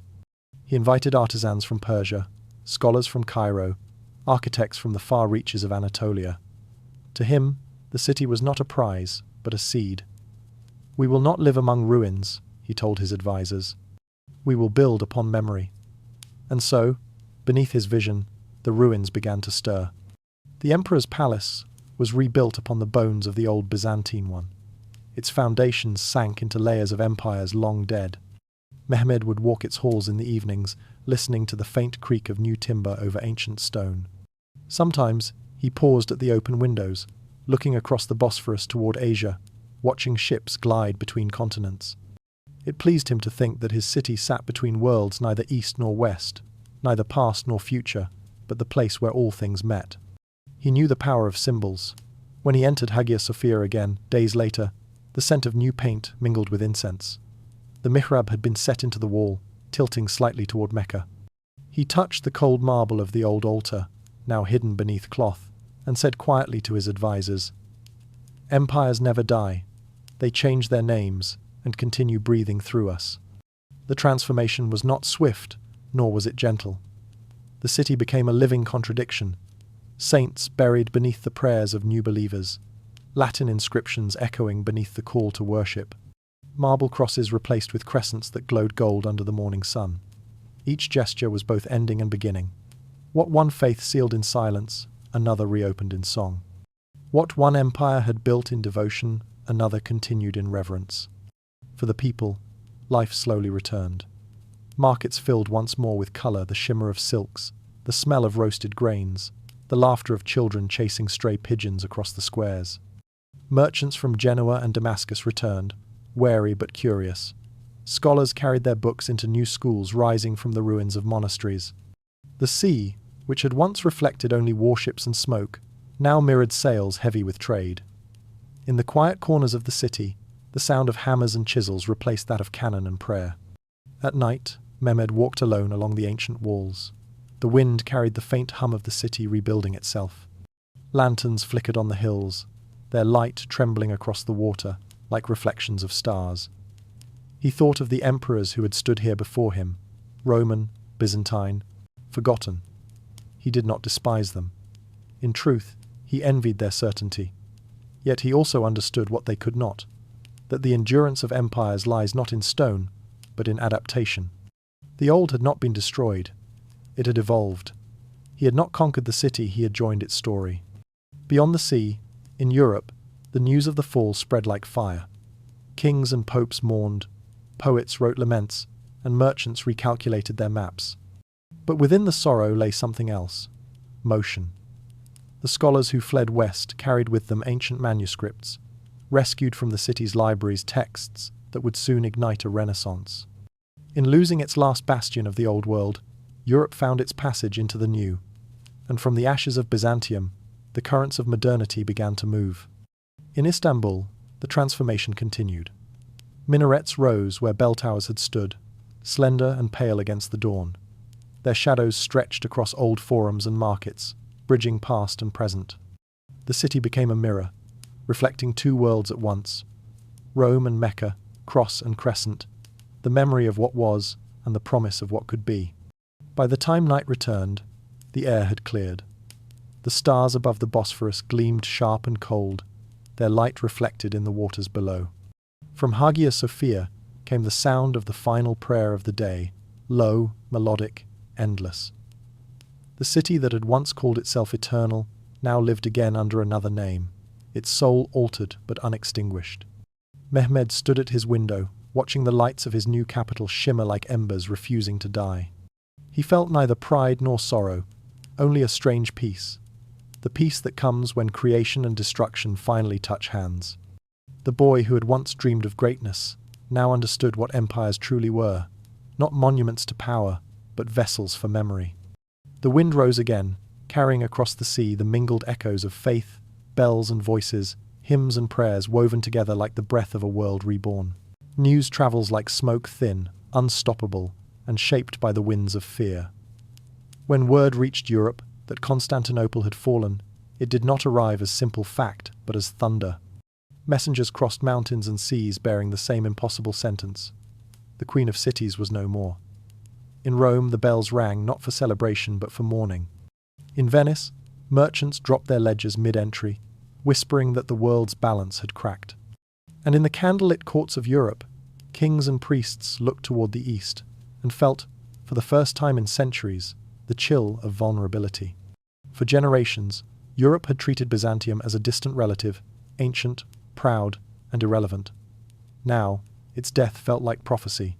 Priests spoke of divine punishment. Scholars warned of the gates of Christendom thrown open to the infidel. Maps were unrolled in panic, and the trembling fingers of cartographers redrew the edge of the known world. The city that once bridged continents had fallen, and with it, an idea, the belief that faith alone could hold the tide of time at bay. But while the churches prayed and the kings plotted crusades that would never come, something quieter was already stirring beneath the surface. Ships that once carried relics and silk now bore something far more precious: people. Monks, scholars, architects, and artists fled the smoking ruins of Constantinople, their hands clutching not swords but scrolls. They carried with them fragments of ancient Greece texts that had slept for centuries in the libraries of the East. Aristotle, Plato, Ptolemy, and Galen names, half forgotten in the West, now crossed the Adriatic, wrapped in cloth and faith. They sought refuge in the cities of Italy, Venice, Florence, Naples, where curiosity burned brighter than fear. And there, in cramped workshops and candle-lit monasteries, a quiet miracle began. The words of the ancients were translated anew, their meanings rekindled. The geometry of Euclid, the philosophy of Socrates, the astronomy of Hipparchus, all found new life beneath Latin tongues. What the fall destroyed in stone, it preserved in thought. A city fell, and knowledge found wings.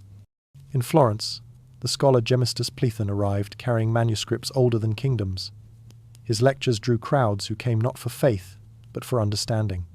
"Wisdom," he said, "is the only empire that cannot fall."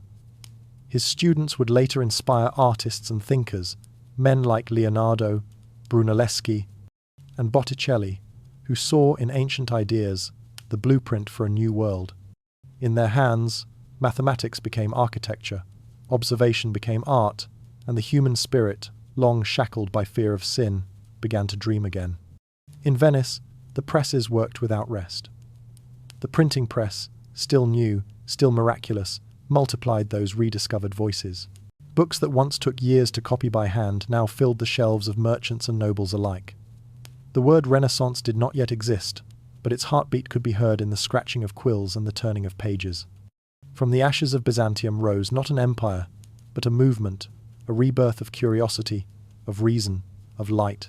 Yet Europe's awakening was not peaceful. Alongside wonder came unease. The Church, seeing the tide shift, feared that faith might drown in the flood of rediscovered thought. In Rome, theologians debated the danger of knowledge unbound.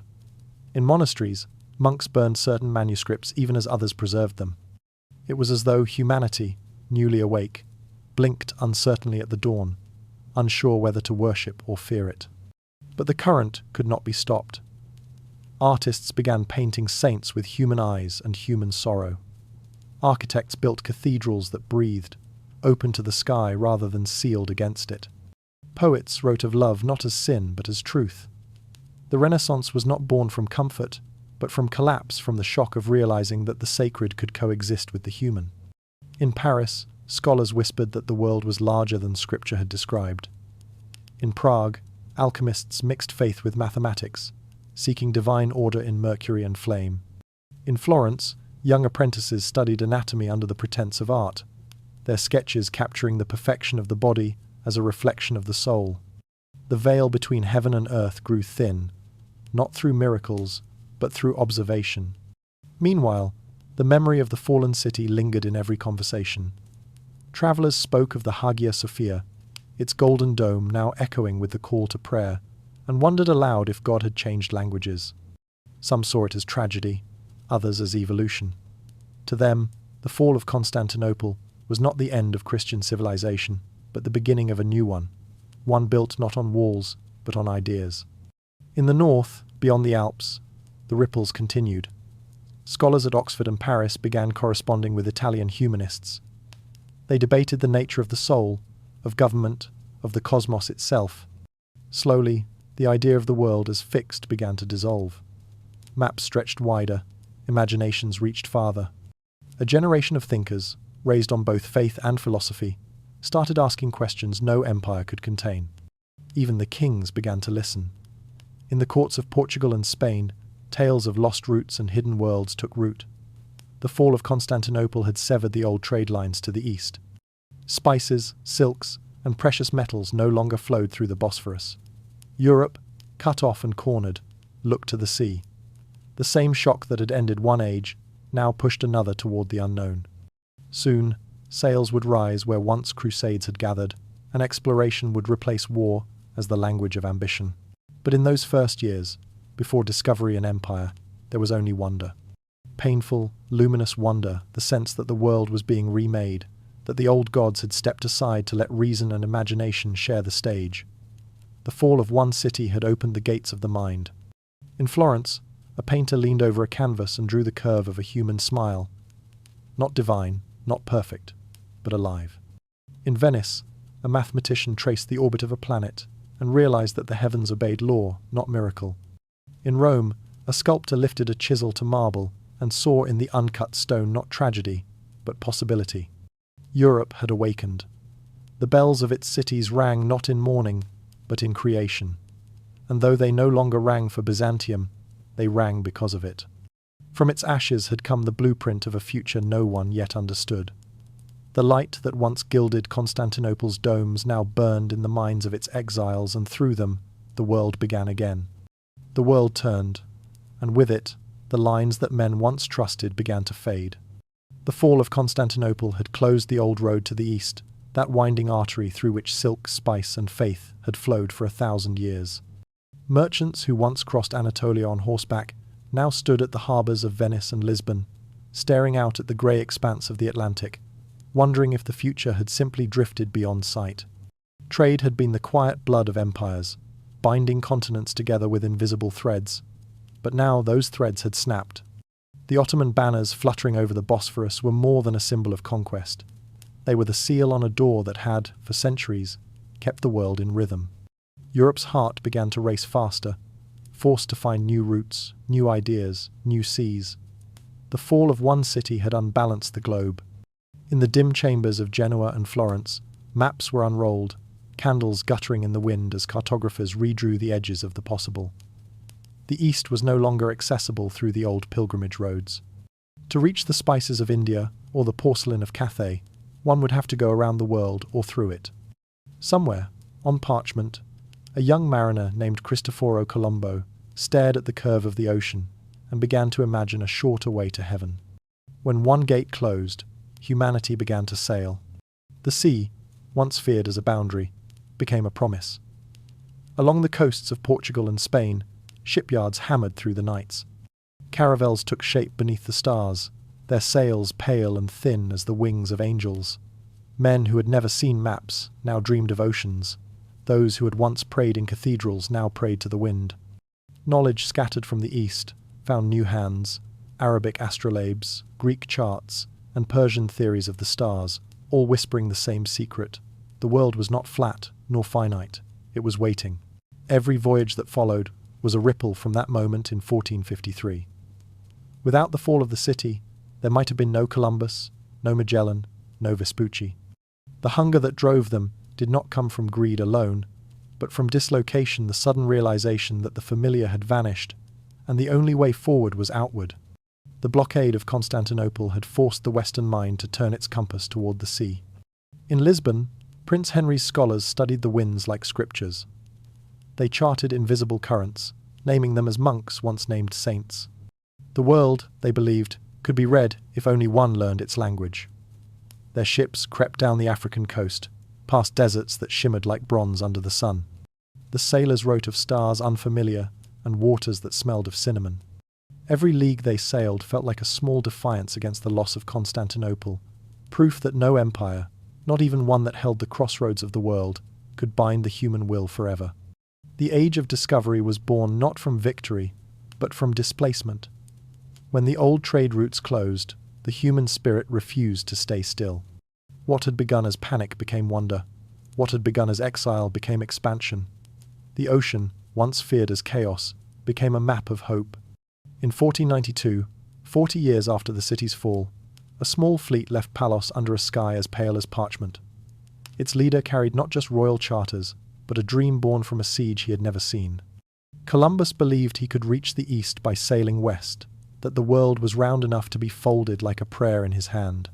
He sailed not toward conquest, but toward continuity, searching for what Constantinople's gates had denied him. When his ships reached the shores of a world unknown to his maps, the sound that greeted them was not thunder or hymn, but silence. The same silence that had followed the fall of Byzantium, vast, patient, eternal. The shape of the earth had changed, not through divine decree, but through necessity. One civilization's end had cracked the shell of the known world, and from it spilled the future. The consequences spread like dawn. Europe, once enclosed by its own faith and fear, stretched itself across oceans. Gold and plague, science and slavery, scripture and rebellion all sailed together on the same winds. Humanity had opened a door it could never close again. The age of empires had begun anew, not behind walls but upon waves. In Venice, where the news first arrived that ships had reached the edge of the world, old merchants stared at the water and wept. The Silk Road, the lifeblood of their fortune, had ended. Yet even as their markets emptied, artists filled their studios with visions of unknown lands and skies. In the shadow of loss, beauty continued its quiet work. Across the continent, printing presses spread stories of oceans wider than imagination. Maps multiplied, their blank spaces shrinking with each passing year. The world had become measurable, but no less mysterious. For the first time, humanity could see itself reflected on a globe, a small, fragile sphere, adrift in possibility. And still, echoes of Constantinople lingered. The city's libraries, plundered and dispersed, seeded knowledge across Europe and beyond. Its scholars, scattered to Italy and France, taught the languages of Plato and Archimedes to a generation that would invent telescopes, cathedrals, and revolutions. The light that had once illuminated Hagia Sophia now flickered in laboratories and observatories. The first global world was not born from discovery alone, but from remembrance, the memory of what had been lost and the hunger to replace it. The fall of a city had unmoored the human mind. No longer anchored to one faith, one geography, one truth, it began to drift, and in drifting, it found itself. By the end of the 15th century, the maps of Europe no longer ended at the edge of imagination. Ships returned bearing gold and stories, and with them came something more enduring: the awareness of unity. The earth, once divided by belief and distance, had become a single body, its veins running with trade, its pulse measured by the tides. In Istanbul, the call to prayer still echoed over the Bosphorus, and in Seville, church bells answered. The world had become a conversation, sometimes cruel, sometimes wondrous, between the living remnants of empires. Constantinople had fallen, but its silence had become the rhythm of the world's awakening. When one gate closed, humanity began to sail, and it has never stopped. The modern city breathes above a labyrinth. Cars hum over forgotten empires, and footsteps trace invisible circles across time. Istanbul, bright, restless, alive, carries a secret weight beneath its streets. Its foundations are older than its name. Beneath every step in Istanbul, 1,000 ghosts still listen. If one could peel away the layers, the city would unfold like a palimpsest of stone and silence. Beneath the marble mosques and crowded markets lie vaults where emperors once walked by torchlight. The ground itself is a library written in dust, its shelves stacked with the bones of ages. Each street, each corner, hides a door to something older, something patient, something that remembers. Down in the shadows of the Basilica cistern, the air is thick and cool. Water drips from vaulted ceilings carved 15 centuries ago, the droplets echoing like clock beats. The great forest of marble columns stands in still reflection, their roots sunk into forgotten soil. Fish glide silently through the shallow water, their scales catching faint shards of light. It is a world of reflection, a mirror to the city above. Once, it was the secret heart of Byzantium, the hidden vein that fed palaces and fountains. Now, it survives as a whisper, its darkness preserved like a sacred pause in the music of time. Walk a little farther beneath the earth, and the past begins to speak more clearly. The tunnels twist and branch like veins, connecting cistern to chamber, chapel to crypt. Some were built by Roman engineers, others by Ottoman architects, their craftsmanship layered one atop the other like verses of a single poem. Through these tunnels once moved messengers, soldiers, and fugitives, the unseen bloodstream of the empire. A candle flame here feels ancient, its light absorbed by walls that have known both prayer and panic. In one of these chambers, deep beneath the city's oldest quarter, a staircase descends into what remains of the great palace of Constantinople. Its mosaics, buried for centuries, still glimmer faintly under the dust. Dolphins leap beside soldiers in golden helmets. Vines coil around the feet of forgotten emperors. Each tile is a word in a language the city has not spoken in 1,000 years. When archaeologists uncovered them, the air that escaped was centuries old, dry, faintly perfumed with oil and incense. Even the silence carried memory. The Ottomans, when they built above these ruins, knew what slept beneath. Mehmed himself had walked the tunnels of the Byzantine palace, not long after the conquest. He was said to have carried a torch and paused often, running his fingers along the damp walls, murmuring that empires were not destroyed, only buried. Perhaps that is why Istanbul feels alive in ways no other city does. It breathes through its ruins. It has learned to live with its ghosts. Sometimes, in the still hours before dawn, the sea wind threads through the city's cracks and alleyways, sighing into the ancient chambers below. It stirs dust from forgotten corridors, rattles loose stones, wakes echoes of footsteps that have no living owner. The city beneath the city listens, as if awaiting its turn to rise again. Above ground, the rhythm of life continues. Call to prayer, tram bells, laughter spilling from tea houses. But below, the earth hums softly with its own memory. The Ottoman foundations rest upon Byzantine ones, which rest upon Roman stone, which rests upon soil that once felt the sandals of traders from Troy. The layers are not separate, they converse in silence. The columns of Hagia Sophia stand above cisterns built by slaves, whose names are lost but whose craftsmanship endures. Every wall is a dialogue between centuries, every brick a question that history has answered only in part. In some neighborhoods, construction workers still find fragments of statues when they dig foundations, a marble hand, a coin, a shattered amphora. They lift them gently, as though holding a pulse. Children play soccer on streets built over catacombs, unaware that beneath their games lies an empire still dreaming. Tourists sip coffee near the ancient hippodrome, not knowing that only a few meters below, the ghosts of chariots still race through the dark. The city does not hide its layers, it wears them. Rainwater slips through cracks and falls into Roman drains. The call to prayer reverberates through walls once carved with Christian hymns. Minarets rise above domes that once crowned basilicas. The skyline itself is a palimpsest, each age adding its verse to the song of survival. And yet, there is tenderness in this overlap, a sense that the city never chose between its pasts but learned to cradle them all. When the muezzin's voice carries across the golden horn, it mingles with the faint tolling of distant church bells. Both rise into the same sky, as if the heavens, too, remember. The archaeologists who wander these tunnels today speak softly, aware that they are guests in a cathedral of time. Their lights flicker across ancient inscriptions, half-erased prayers carved in Greek, Latin, Arabic. Kyrie eleison, reads one wall, Lord, have mercy. Nearby, another bears the faint etching of a crescent and star. The stones do not argue, they endure. Perhaps that is the truest lesson of Istanbul, that history does not die when walls fall. It sinks, waits, and whispers. Empires vanish, but their shadows remain, shaping the footsteps of those who walk above. The water still runs in the old channels. The mosaics still glow faintly in the dark. The tunnels still breathe the same air as the streets above.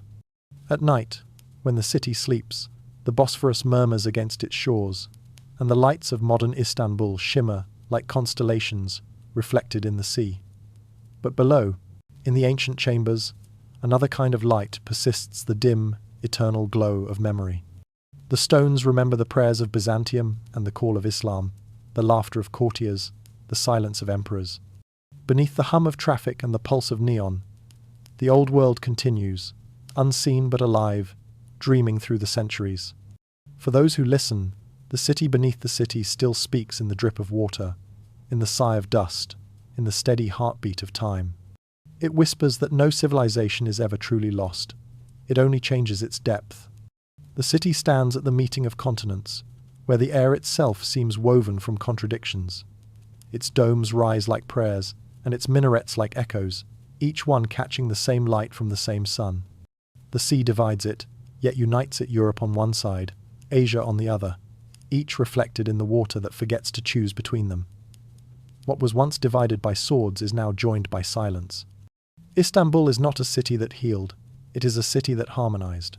The centuries did not erase its wounds, they filled them with song. Walk its streets, and you will hear both church bells and the call to prayer, both the murmur of hymns and the cadence of ancient verse. Stone and faith, sound and silence. Everything here has learned to coexist, to overlap, to continue. In the heart of the old city, Hagia Sophia stands as the most eloquent witness. Its domes, once gilded for emperors, later echoed with verses from the Quran. Its marble floors have felt the footsteps of both monks and imams, both pilgrims and conquerors. It has been church, mosque, museum, and now again mosque, a rhythm of transformation rather than contradiction. To stand beneath its vast dome is to stand within a dialogue that never ended.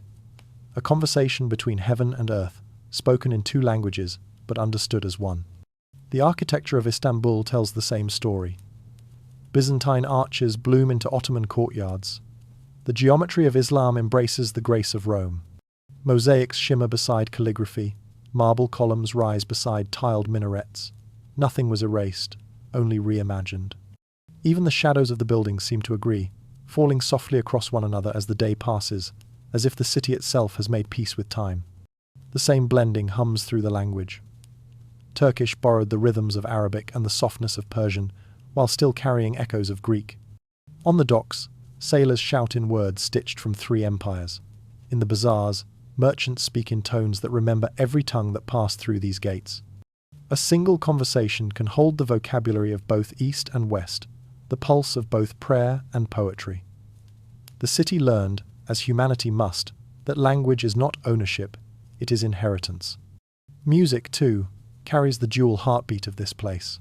The Byzantine chants that once rose from monasteries still live, faintly, in the ornamentation of Ottoman melodies. The oud and the lyre share ancestry.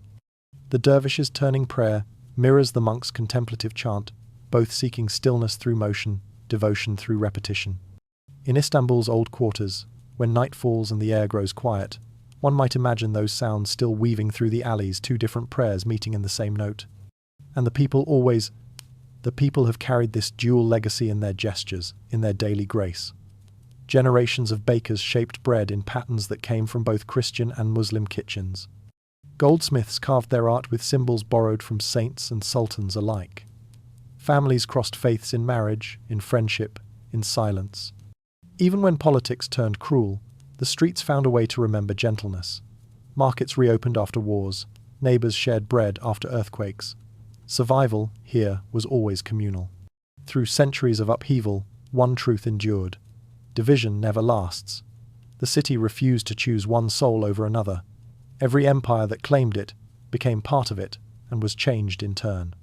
Rome left its laws, Byzantium its devotion, Islam its geometry, the Ottomans their poetry. All of them still breathe in the city's air. To walk through Istanbul is to walk through the evolution of human belief itself. Not as opposition, but as conversation. The Bosphorus remains the great symbol of that conversation. Each morning, ferries cross its waters, carrying workers, merchants, students, people who belong to both sides and neither. The sea no longer separates continents. It connects them. From the decks, one can watch the city shimmer domes and towers, bridges and cranes, a skyline built by disagreement and devotion alike. The seagulls cry above, indifferent to history, their wings tracing invisible bridges across the sky. At dusk, when the last call to prayer drifts through the air, it mingles with the tolling of bells from Galata.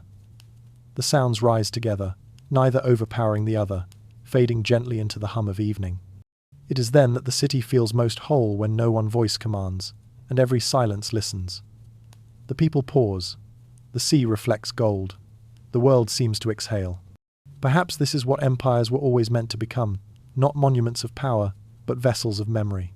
Constantinople fell, Istanbul rose, yet beneath the names the same heart endures. It remembers the saints and the sultans, the hymns and the verses, the tears shed in both churches and mosques. Each age layered upon the next, not as conqueror and conquered, but as teacher and student. In the museums, old coins lie side by side, crosses beside crescents, emperors beside caliphs. Children press their faces to the glass, seeing difference and kinship reflected together. In that small gesture, that gaze of wonder, the city's long legacy continues. Its true treasure is not its gold or marble, but its ability to remind us that beauty is born from the meeting of opposites. To understand Istanbul is to understand that history itself is not a battle, but a bridge. Every civilization believes it is building eternity, yet all are merely adding another arch to the same unending span. The stones may change, but the bridge endures, carried forward by memory, by music, by the quiet mercy of coexistence. At night, when the city lights shimmer over the Bosphorus, their reflections ripple and merge gold into silver, east into west, faith into faith. The skyline becomes a mirror of the human condition, divided in form, united in light. The hum of prayer, the echo of footsteps, the distant sound of water against the shore, all combine into a single breath, one heartbeat that belongs to no empire, no god, but to the world itself. What was once divided by swords is now joined by silence. The city remains, luminous and patient, holding within its stones the greatest truth of all, that nothing lasting is built from conquest alone, but from the fragile, miraculous act of remembering together. The story of Constantinople does not end in its fall, it lingers, like smoke after a fire, rising into the centuries that follow. The stones may be silent now, the banners faded, but the echo of their collapse still moves through us. Empires are not only built of marble and iron, they are built of faith, ambition, and fear. And those too crumble. History is generous with its ruins, less so with its warnings. Yet if one listens closely, the fall of a city begins to sound like the fall of anything we love too much to question. Every empire begins in belief. The Romans built theirs upon order, the Byzantines upon faith, the Ottomans upon destiny. Each, in its time, thought itself eternal. And yet, eternity has never been kind to certainty. The walls that once protected Constantinople were said to be invincible, guarded by angels, sealed by divine promise. But when the end came, no army or miracle could save them. The stones held as long as the hearts behind them did. And when those hearts grew weary, when division crept in like rot beneath gilded paint, the fall had already begun. The cannons only finished what neglect had started. We are all standing behind our own walls, waiting to see if they hold. Every civilization, every generation, builds its ramparts against the unknown. We build them from laws, from wealth, from the illusion of permanence. Yet history whispers that collapse is not an event, but a process, a slow forgetting of why we built those walls in the first place. The Byzantines did not fall in a single night. They fell over centuries, in complacency, in corruption, in comfort, mistaken for strength. The enemy at the gate was only the final messenger. Look closely, and the pattern repeats. The same story hides within our own age, in nations that grow deaf to truth, in economies fed by faith in endless growth, in cities that trade silence for noise. The shape of decline never changes, only the architecture does. When the walls of Constantinople cracked, they revealed not just weakness, but reflection. The empire had mirrored itself for too long, worshipping its past, fearing its future. The result was stillness. And in stillness, time becomes erosion. The lesson is not that all things must die, but that all things must change. The fall of an empire is not the end of its meaning. It is the beginning of its translation. Constantinople became Istanbul. The Christian hymns became the call to prayer. The cross became the crescent, but the faith behind both continued transformed, not erased. In the same way, what collapses in our lives often reshapes itself into something new. Endings are not destruction, they are conversions. When we study history as a museum, we preserve only its artifacts. When we study it as a mirror, we preserve its wisdom. The Byzantines watched the sun set on their empire, believing they were witnessing the death of the world. They were wrong. It was only the world turning. The same turn happens every day in our politics, our technology, our private griefs. Collapse is only tragedy when we refuse to learn what it was trying to teach. Perhaps the greatest lesson of all is humility. For centuries, Constantinople was the center of creation. It was said that the world began and ended within its walls. To live there was to live in the shadow of heaven. But history does not bow to pride. No wall is high enough to stop time. No certainty strong enough to stop change. When we look at the ruins of Byzantium, we are not looking at failure. We are looking at a truth older than any empire. That permanence is a story we tell ourselves to feel safe. The decline of a civilization is not so different from the decline of a person. It begins in small forgettings, the loss of wonder, the dulling of curiosity, the comfort of routine. We tell ourselves we are strong, even as cracks spread through the walls of our days. And yet, in every fall lies an invitation to rebuild differently, to remember what matters, to see beyond the illusion of control. The Byzantines believed their city was chosen by God. Perhaps it was. But even divine cities must yield to time. If faith could not preserve stone, perhaps it was meant to preserve understanding. The same stillness that once preceded the siege now hangs over our modern age. We build towers instead of cathedrals, networks instead of empires. Our walls are digital, our borders invisible, our armies made of data and desire. But the question remains unchanged. What holds us together when the noise stops? Every age believes it is immune to collapse, and every age learns it is not. The fall is not a punishment, it is a release, a chance to rediscover the ground beneath the marble. Perhaps that is why the ruins of Constantinople feel more alive than its chronicles. The stones remind us that everything we build, nations, beliefs, identities, is temporary scaffolding for something deeper. Empires fall, but humanity endures. Not through conquest, but through memory. The city that once ruled the known world now rules the imagination. Its fall gave birth to Renaissance, to science, to exploration. Its silence became the foundation of the modern age. The end, as always, was only the beginning in disguise. When one stands upon the old walls today, feeling the sea wind against the skin, it becomes clear that collapse is not decay, it is renewal without consent. The sea that once carried the invaders now carries ferries and trade. The same sun that burned over the siege now glows on glass towers. The difference lies not in what we see, but in how we understand it. So the story of Constantinople continues, not as warning, but as reflection. We build, we break, we rebuild again. The shape of the city may change, but its rhythm remains the rhythm of creation and surrender, of arrogance and awakening. If there is a message left to us from those fallen walls, it is this: do not fear the end. Fear instead the refusal to begin anew. Empires, like people, are remembered not for how they fall, but for what they leave behind in their silence. Constantinople's silence built the modern world. Perhaps, one day, our silence will build another. History never truly ends, it only changes its voice. The fall of Constantinople was not a final chapter, but a pause, a breath drawn deep enough to echo through centuries. The empire fell, yet its heartbeat is still inside our calendars, our words, our dreams. We measure time in years born of its faith. We build cities from its blueprints. We speak languages shaped by its silence. The dust of Byzantium lingers in everything that followed, fine as gold, quiet as prayer. The world often imagines endings as clean ruptures, one age dying, another beginning. But in truth, history bleeds. Constantinople did not vanish in a day. It dissolved slowly, like twilight giving way to dawn. Its art became the foundation of Europe's rebirth. Its scholars became the architects of modern thought. Its relics, scattered across continents, carried pieces of its soul. A mosaic fragment here, a marble column there, each one a whisper that eternity does not erase, it simply rearranges. Walk through any modern city, and Byzantium still hums beneath your feet. In the domes of cathedrals, in the geometry of government buildings, in the faint shimmer of gold leaf on sacred art, the memory remains. When a church bell rings at dusk, its echo crosses oceans to answer the muezzin's call in Istanbul.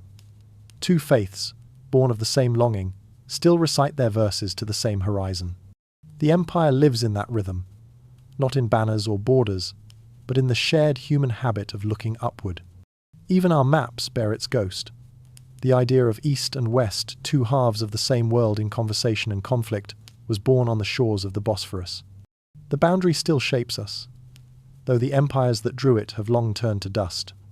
Every debate between reason and faith, science and soul, progress and tradition, all are the faint reflections of an old dialogue that began in Constantinople's shadow. The city's fall also reshaped memory itself. Before that dawn in 1453, the world believed that divine order held the earth still and unchanging. After it, humanity began to move across seas, across thought, across imagination. The Renaissance bloomed in the soil of that loss. The collapse of a wall became the opening of a mind. Artists painted with rediscovered light. Scholars questioned what had once been unquestionable. The empire's death scattered seeds into a world hungry for wonder. Every idea that redefined humanity's place in the cosmos, from Copernicus to Newton to the explorers who mapped the oceans, carries a trace of that morning when an old certainty fell and a new curiosity rose. Yet not all of Byzantium lived in scholars and kings. It lived in ordinary rituals too. The way bread is broken in the Mediterranean, the way domes rise over markets, the way icons and calligraphy both shimmer with reverence, all of it carries the shape of a civilization that never really left. Even the calendar that measures our days was born from the empire's attempt to organize time around eternity. We still live within the rhythm of its prayers. Perhaps that is why the story endures, because it was never about one city, or one faith, or one empire. It is about what remains when certainty collapses. Every generation faces its own walls, its own invaders, its own moments of reckoning. Yet the pattern is always the same.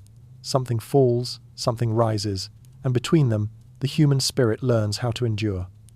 Constantinople was one name for that cycle, but it is not the only one. The empire may be gone, but its paradox remains. In dying, it multiplied. Its knowledge flowed west. Its faith flowed east. Its ruins became foundations for worlds that never would have existed without it. Even the word Byzantine, once meant as an insult, tangled, intricate, unknowable, has become a kind of praise. Complexity, endurance, contradiction, these are the marks of anything that has truly lived. Artists still return to the city for inspiration. Painters try to capture the light that falls through Hagia Sophia's dome, that trembling mixture of gold and shadow that feels less like illumination than memory made visible. Writers still chase the metaphor of its fall, not as tragedy, but as inevitability, the soft exhale of time, making room for what comes next. Poets still whisper its name in their work, as if saying it keeps something ancient awake beneath the surface of language. And perhaps it does. Beneath the skyline of Istanbul, the modern heartbeat of what once was lies an invisible continuity. The same streets that once carried processions of emperors now echo with the footsteps of students, shopkeepers, and pilgrims. The prayers have changed their tongue, but not their purpose. The domes still gather the light, the water still glitters at the edge of two continents, and the same wind that once carried the banners of crusaders now rustles the flags of 1,000 nations. Time has not buried the empire, it has disguised it. The Byzantine dream lives on in our architectures of thought, in our longing for order, in our fascination with beauty, in our faith that something eternal hides beneath the transient. It survives in every attempt to reconcile heaven and earth, reason and reverence, power and grace. When we look at the ruins of Constantinople, we are not looking at the past. We are looking at ourselves, at the inevitability of transformation, at the endurance of meaning beyond loss. The city reminds us that history does not march forward like a soldier. It circles back softly, like a tide returning to the same shore. The domes of Byzantium reflect not an ending, but a horizon that keeps widening, long after the builders are gone. So perhaps the fall was never a fall at all, only a turn in the great cycle of becoming. Every civilization, like every human soul, must one day give up its crown to time, but nothing truly vanishes. It changes language, changes shape, changes light. What we call endings are merely translations into eternity. The empire fell, but its heartbeat endures in the faith that binds strangers, in the ideas that outlast their makers, in the dreams that rise anew from every ruin. And if one listens closely, across the centuries, through the hum of cities and the murmur of waves, one can still hear it. The slow, patient pulse of a world that refuses to stop beginning. Every age believes it will last forever. So did they. The Byzantines built walls they thought could hold the world in place, just as we build networks we believe will bind it together. Yet the same truth hums beneath both the quiet pulse of impermanence. The city that once ruled continents now watches over skyscrapers and screens. The empires of faith have become empires of information. But the rhythm remains the same: creation, decay, rebirth. When Constantinople fell, the world felt its foundations tremble. The 15th century awoke to an emptiness where certainty had once stood. In that absence, humanity began to dream differently. The scholars who fled the city carried more than books. They carried a new way of seeing, one that placed man not beneath heaven, but within it. Their ideas became the compass of the Renaissance, the machinery of science, the philosophy of humanism. The fall of the old world did not bury knowledge, it liberated it. We live within the inheritance of that liberation. The same curiosity that once sent explorers into uncharted seas now sends machines across invisible frontiers of code and stars. We too are conquerors of the unknown, armed not with swords or cannons, but with algorithms and satellites, yet the pattern is unchanged. The hunger for mastery remains, the belief that we can map, measure, and control everything we touch. The Byzantines built their empire on faith in divine order. We build ours on faith in data. Both call it truth, both fear its loss. The modern world is a mosaic of what survived that old collapse. Our calendars still turn by their reckoning. Our architecture still curves toward their geometry. Even the symbols of our progress, banks, domes, universities, carry their ghostly lineage. The marble columns of Byzantium have become glass towers, reflecting the same human desire to reach upward. What changed is not our ambition, but the form of our prayer. In the glow of our screens, we chase immortality in different ways. We upload memory, archive moments, immortalize ourselves in images of light. Yet the lesson of the fallen city lingers. All empires, even digital ones, will face their evening. Every algorithm will age, every network will fade. Not because they fail, but because change is the only force that does not.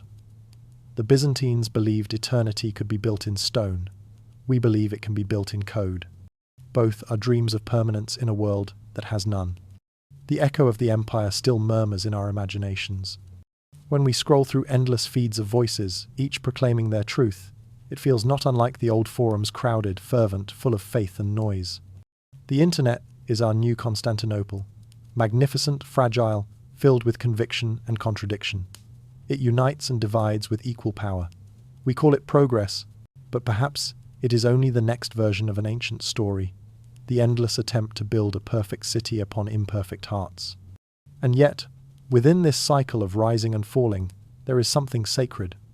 The city's ruins taught us that collapse is not chaos, it is continuity by other means. After the siege, the world did not end, it expanded. Out of its ashes came bridges between faiths, revolutions of thought, symphonies of art. Each age inherits the broken stones of the last and builds something new. Our time will be no different. The fires that shape us may be invisible, but they are still fire. Look closely, and the traces of the old city remain everywhere. The domes of Istanbul reflect sunlight onto glass towers in New York and Dubai. The arches of its basilicas live on in modern design, echoed in train stations, museums, and parliaments. The philosophy of its scholars still pulses through law, language, and art. We live among ghosts disguised as architecture. The empire did not die, it evolved into us. Perhaps that is what the fall was always meant to teach, that civilization is not a monument, but a mirror. The Byzantines once gazed at their mosaics and saw divine order reflected in human beauty. We stare at our screens and search for the same thing, some pattern that explains our place within the vastness. The tools have changed, but the longing endures. The desire to be remembered, to be right, to be eternal, still shapes every tower we raise. And so we build, knowing it will all fall again.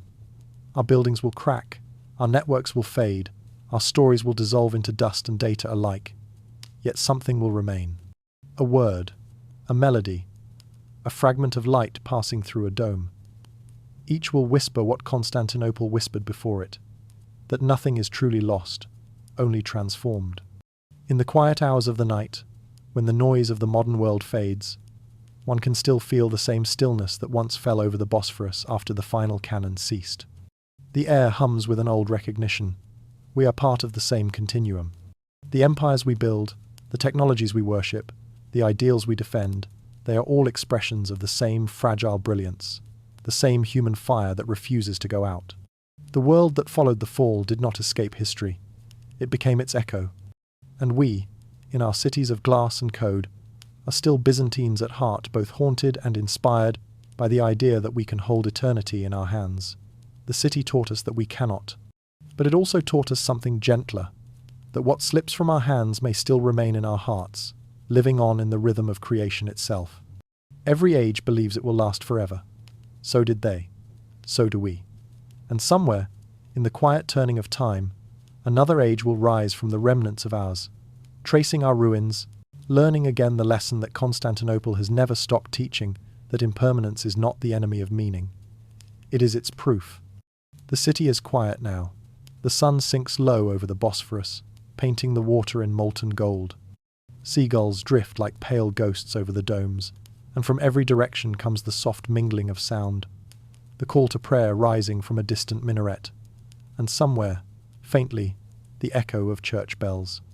It is as though the air itself is remembering. The stones no longer speak, but if you listen closely, they still remember your name. I walk along the ancient walls of Istanbul, where grass grows between the cracks and ivy curls through forgotten battlements. The same walls that once held back empires now hold only wind. Yet their silence is not empty. It is full, heavy, with centuries of breath and belief. Every brick is a story turned to stone. Every fissure is a heartbeat slowed by time. Touching the wall feels like placing a hand on the shoulder of eternity. There is no sorrow here, not anymore, only the deep calm that follows understanding. The city has learned what every empire must: that power fades, but presence remains. The walls still remember the thunder of cannon and the prayers of the dying. They remember the boy sultan entering barefoot in awe, the emperor's final whisper, the songs of monks and muezzins carried on the same wind. But memory, like the city itself, has softened. The ghosts no longer demand. They listen. In the fading light, the old and new Istanbul merge without argument. The skyline glows with glass and gold towers beside mosques, cranes beside minarets. A city of centuries balanced between sea and sky. Somewhere beneath the traffic and the footsteps, beneath the laughter of children and the hum of ferries, lies the quiet rhythm of something older, a pulse that has never stopped. The same pulse that beat beneath Constantinople's streets now beats beneath ours. The air smells of salt and spice, of markets closing and bread cooling in ovens. Life continues in the most ordinary ways, as it always has. People speak, trade, fall in love, and tell stories that are older than they realize. A fisherman leans against the rail, casting his line into the same water that once reflected the fire of siege. A woman lights a candle inside a small chapel that survived the centuries, its ceiling blackened with age. Neither knows they are part of a city still dreaming through them. History, here, is not a museum, it's a memory that breathes. The stones remember not the victories or the defeats, but the continuance. The fact that after every collapse, someone stayed behind to sweep the dust, to rebuild the hearth, to plant the next seed. The walls remember footsteps, not names. And maybe that is enough. I stand before one of the old gates, its arch half crumbled, its edges worn smooth by rain. Once, soldiers passed through it with banners held high. Now, pigeons roost where shields once gleamed. The gate has outlived every kingdom it served. It has become something holier than triumph. It has become patience. Through it still pass children on their way to school, elders on their evening walk, lovers meeting in the quiet dusk. The gate does not care who they are. It remembers only that they come, and that they go. As the light fades, the city shifts from gold to blue. The first stars appear above the water. The call to prayer rises again, carried on the evening breeze, and for a moment the sound seems to come not from the mosques, but from the walls themselves, as if the stones are singing back to the sky. The echo lingers between the towers, soft and eternal. I think of the emperor's final stand, the sultan's first prayer, the generations that followed. Each believed they were witnessing the end of something sacred. None could see that they were only turning a page. The city endures because memory endures. And memory, in the end, is what civilization truly is.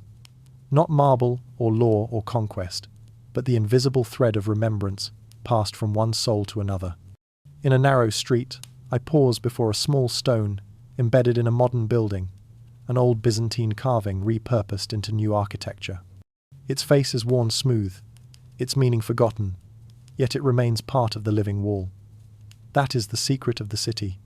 Nothing is ever truly discarded. It all becomes part of the next story. The empire did not die, it became texture. The night deepens.